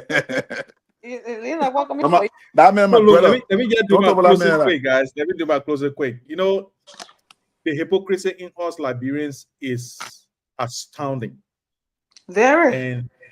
And sometimes arguing against it almost makes you look stupid. And so sometimes some of us have to relax our muscles, our intellectual muscles, and sometimes just listen and just be cool. You know what I mean? Because at the end of the day, these people will not change, and Liberia will continue to languish in abject poverty. And guess what? The thing is that what it does to us is that it drains our resources and our energy, because living overseas and having your parents or your brothers and sisters back home, because there's no opportunity there. Even some of them are educated, but there's no opportunity. You still have to foot their bills, and because of that, that's why we have to come on the show to talk, to make sure that those things that can change Liberia are said. The thing I was trying to mention, and I saw everyone here going, scatter about me comparing two different scenarios, is for me is telling, because I'm just telling you, Milton Bly is saying that because Yeke is causing the president, he wants to disrupt the program because he's insulting the president, said the president stole the money. The same thing when Yeke went to Zwegu during George Weah time, they said Yeke was not, had a place in Grand Gile because he used to insult President Weah. That comparison, if it doesn't make sense to you, then I'm sorry, but I will make that comparison because I am educated. I look at scenarios and I know which one matches what. So if you can sit on a platform and think you can silence me with your, fast talking and stuff like that, and less logic, for me, I will not control your, Okay, Mr. Educator, your power, I will not control in your power. So I am very relaxed. And guess what? That time I took time to eat my palm butter rest because I was hungry. That's why I took that time. I did use you as a as a scapegoat. But the thing is that, guys, what Yeke has done, Yeke has committed no crime. Yeke did not go to disrupt. He just said he will make Boakai unpopular because Boakai is not ruling like he promised you're going to rule. Burying former presidents, it is not the time for that. When people are going to school, when are going to bed hungry, when children parents cannot even afford the money to send their children to school, and even the food they are selling on the road, they are not buying it because no one in the country got money to buy from them. The kobosha is shut down because nobody goes there anymore because they don't have money to go and buy. And when she cook the food, when she cook it, she wants children, she got to carry home for she wants children to eat it because no one's going to buy it. So she doesn't make profit. Then next day, she doesn't have money to go back on the road to go and sell. And Bouaka is taking up about 300,000 to go and bury a former president. It can be his priority. But I don't think that's the priority of the Liberian people. And Yeke is speaking for the Liberian people. He's not speaking just for District 10. So if you want to ask him to go to District 10, my sister or my brother, you are missing the mark because he's a representation of Liberia. He just comes from that district. But the laws he makes or the laws he's going to advocate for, they will affect Liberia, not District 10 alone. So we need to sometimes listen to ourselves when we say these things. Thank you, and try John. to decipher what is something that is worth talking about, something that is not actually. So, Okay. look, I want to thank you guys for the show. I don't think you did me justice. You all came and just, especially the Noisy Momo, the Noisy boy just came on the show and just chakra everything for us. Good noise. But guess what? We continue to make our points, and I think how they going to say, Yeke, even though I don't like a policy, I don't like this guy, but I don't think he committed any crime. And Bly was just going under the top because he wanted And to Bly show committed a crime. Okay. maybe he wants some favor Thank from you. Baka. So Okay. he's just trying to make All right, all George, sorts we hear you now. George, we hear you. George, we hear you. So thank you for the show, Amy. Thank you for, carefully moderating this show. And I always admire, your, the fact that you come on each and every day, and take up your time to, provide a topic, bring to light critical issues of national concern, to the discourse. But to close, right? I would say to our nation and our people that look, Liberia is all we have, right? Regardless of which political divide you find yourself or we find ourselves, right? We all want the best for that country. Mhm. It's just that we all have different political alignment, and how we want it done is done. It is different based on from which political side that you find yourself. Right. But to see what Yeke did today, Yeke, you don't. No one. Look, we're not asking anyone to be in favor of this. We're not asking everyone to be in favor of this government, and it will never be so. Yeah. Or Well, if it is so, that means we don't have a thriving democracy in our country. We need opposition. Opposition is a key component of every democracy. So we need people to oppose, to checkmate the government.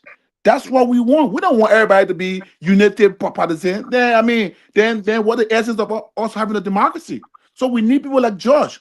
But what we don't need is people who are disruptive, people who will now, because we have a gullible society, right? mhm. Anything you throw at our society, they're quick on believing it, and then they want to run with it. So as a city lawmaker, it is incumbent upon him to do the right thing, because he has a very big platform. A lot of people follow this man. So to come around and act like some loose cannon and act like some warlord, that he already is, and then to go and then disrupt, because his intent was to go and disrupt this very important occasion that the world was watching today. Every one of us, even I was in my office. Trust me, today I never really worked. Because guess what? I locked my cubicle and make sure nobody can take the key and turn it 2 times. And I was in there. I put that stuff, connected my stuff well, and I was watching it. And I was just thanking President Joseph Nima Bouaka for doing this, for allowing the children of President Do, the family member of President Do, to finally get a closure, to finally get a befitting burial for their father, for their hero, for their uncle, their cousin, and all of that. Today was a day that we all, we should relish as Liberians, rather than, that craziness that Yeke Koluba was bringing upon us today. But thank God that did not happen. He saw a If- shadow. If you carefully listen to the children that are on the back behind Yeke, I will find that video. Not tonight. We'll play that video on subsequent show. So to kind of Yeah, dispel some of so the, fine. I get you. and debunk some of the lies that was spewed out here today. We will be here to erect checkpoint and debunk all the CDC lies and stuff. But thank you for the show, and to touch on, I remember President Doe. For me, I want to remember him as a former president, regardless of the dark past that we experienced under his leadership, but there was some good that he did for the nation. And let us put the past behind us, and we urge President Bouaka to take on this tax. This is a huge tax that should be placed on his lap, that he should fulfill before his time ends in office, to make Thank you. sure we have a national day of healing, and that a national memorial can be built, and that we can look to what Rwanda, the last of Rwanda, have done, by putting their ugly past behind them, and then was able to progress, and they are now one of the thriving democracy in Africa. Thank you so much for the show, and I look forward to tomorrow's show. I'll be here. And that George comes on the show, I'll come. Toure, you're muted. Thank you, Amy. Thank you for for the show. Obviously, that's the easier way to say it. But thank you for really being consistent and just driven. Look, I'll put my cash app up later. Time. Oh, obviously the people love you anyway. It is absolutely inconceivable to me to have George talk about whatever amount that the government put for this state burial for a former president to be an issue where he's going to talk about children need this for this, children need this for that. George, look, Seditians, you guys have absolutely no moral, no ounce of moral jurisdiction to talk about, one thing or some. Are you serious? Like, you talking about a former president, and we hire your own man when you were busy flying Jackie Appiah from Ghana to Monrovia back and forth. Sure, when I'm hungry then. Did you have thought about children being hungry? Flying to Europe for 45 days to go and watch football game. Did you guys talk about when the president left, the country went all the way in Qatar to go watch World Cup? Who said, the man want to go watch his son? I said for one game, your son, yes. But the man was there for 30 how many days? You know what I'm saying?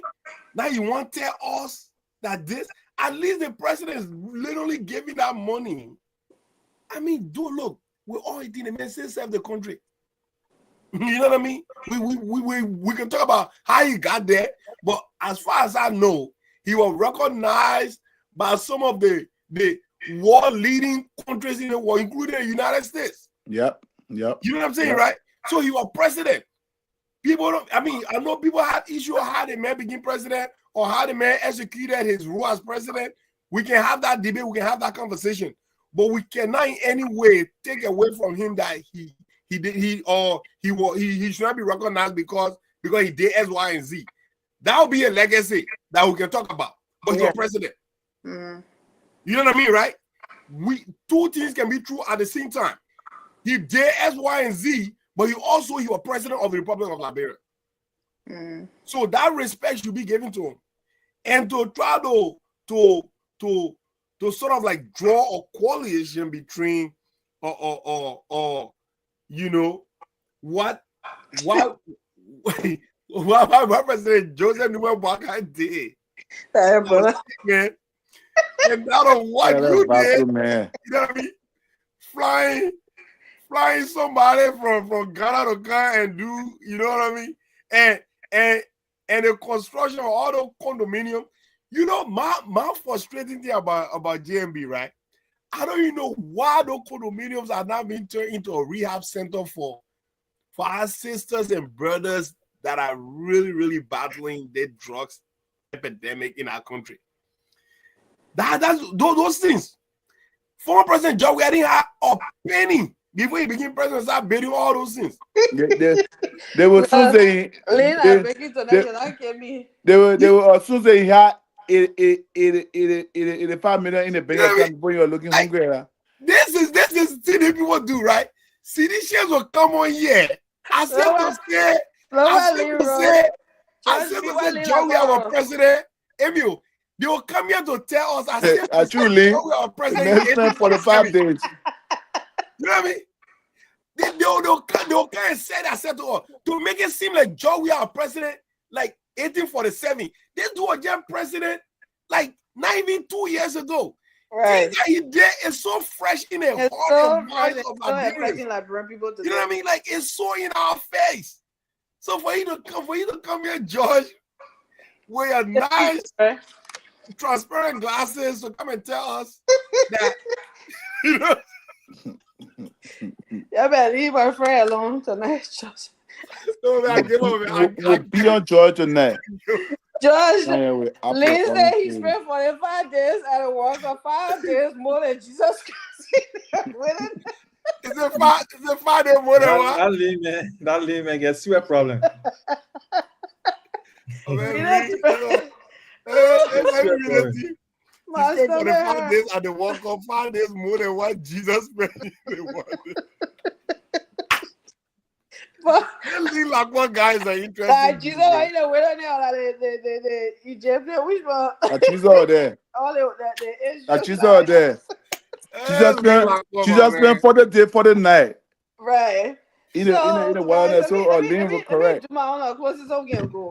Mm-hmm. So come on, beat on you too. Beat on the judge. Making me look cry. So yeah, guys, a great show. Thank you all for showing up today for us to, I'm gonna call it reminiscing. Former president. Some of us never knew or saw, but we heard about him. Some good things, like all of you have already said, but a lot of bad things. Yeah, greed took over. You bring a country boy to town, and what happened? Yeah, and I tell all the things you want to take it from me. It's not happening so easily, right? I'm not going down without swinging. So yeah, a lot of that happened, but at this point, the way he died, he caused a lot of people to die like that. Yes, we get it. People would get upset. A lot of things people do. Not everybody would like it. But at the end of the day, he was a former president. Unless, like I said before, we have that clause in the Constitution that says we cannot honor these people, they'll get in a state barrier when they do this and do that, when they done this bad thing while they were president and stuff, then and somebody go ahead and does that, then you can say, okay, that's a wrong thing to do, because the Constitution clearly said that when you're bad, you're this, you can't be, given a state barrier and something like that. And my brother George want to tell us about Jeke Koluba's role as a representative.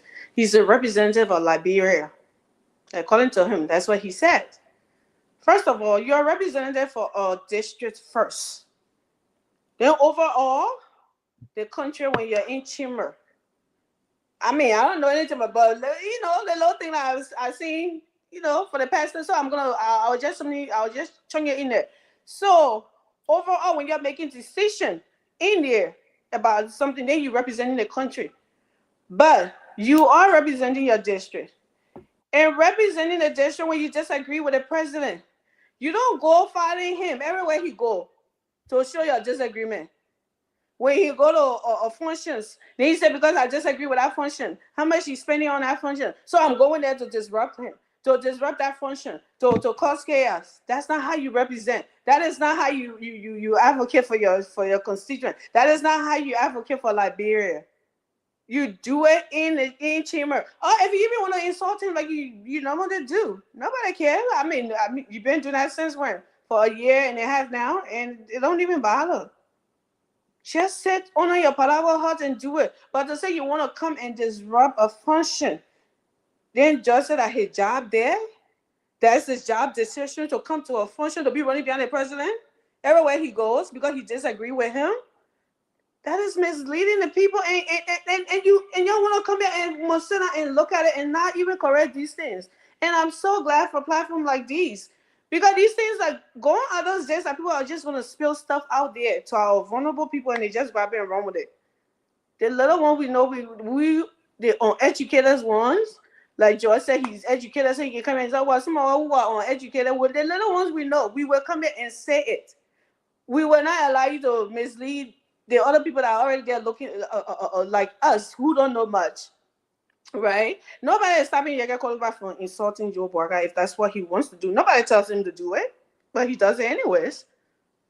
Do that on your palabra heart. What you think in District 10 that you are voted to sit or not? When they ask you why, you say your people voted for you to talk. Is this the venue they voted for you to talk in? Or in chamber for them, representing for them? What's going to come in that district? What's going to make the schools in that district to have desks, to have proper learning equipment? Not to come in on your palabra hearts and be insulting. That is not the advocates that they voted for you for. You get it? Because you said it over there, insulting Joe Boakai, mom, pa, grandpa, everything. What is they doing for that child that sitting on the floor? Or I don't have a proper toilet in a school in District 10. I don't see anything. Nothing's happening.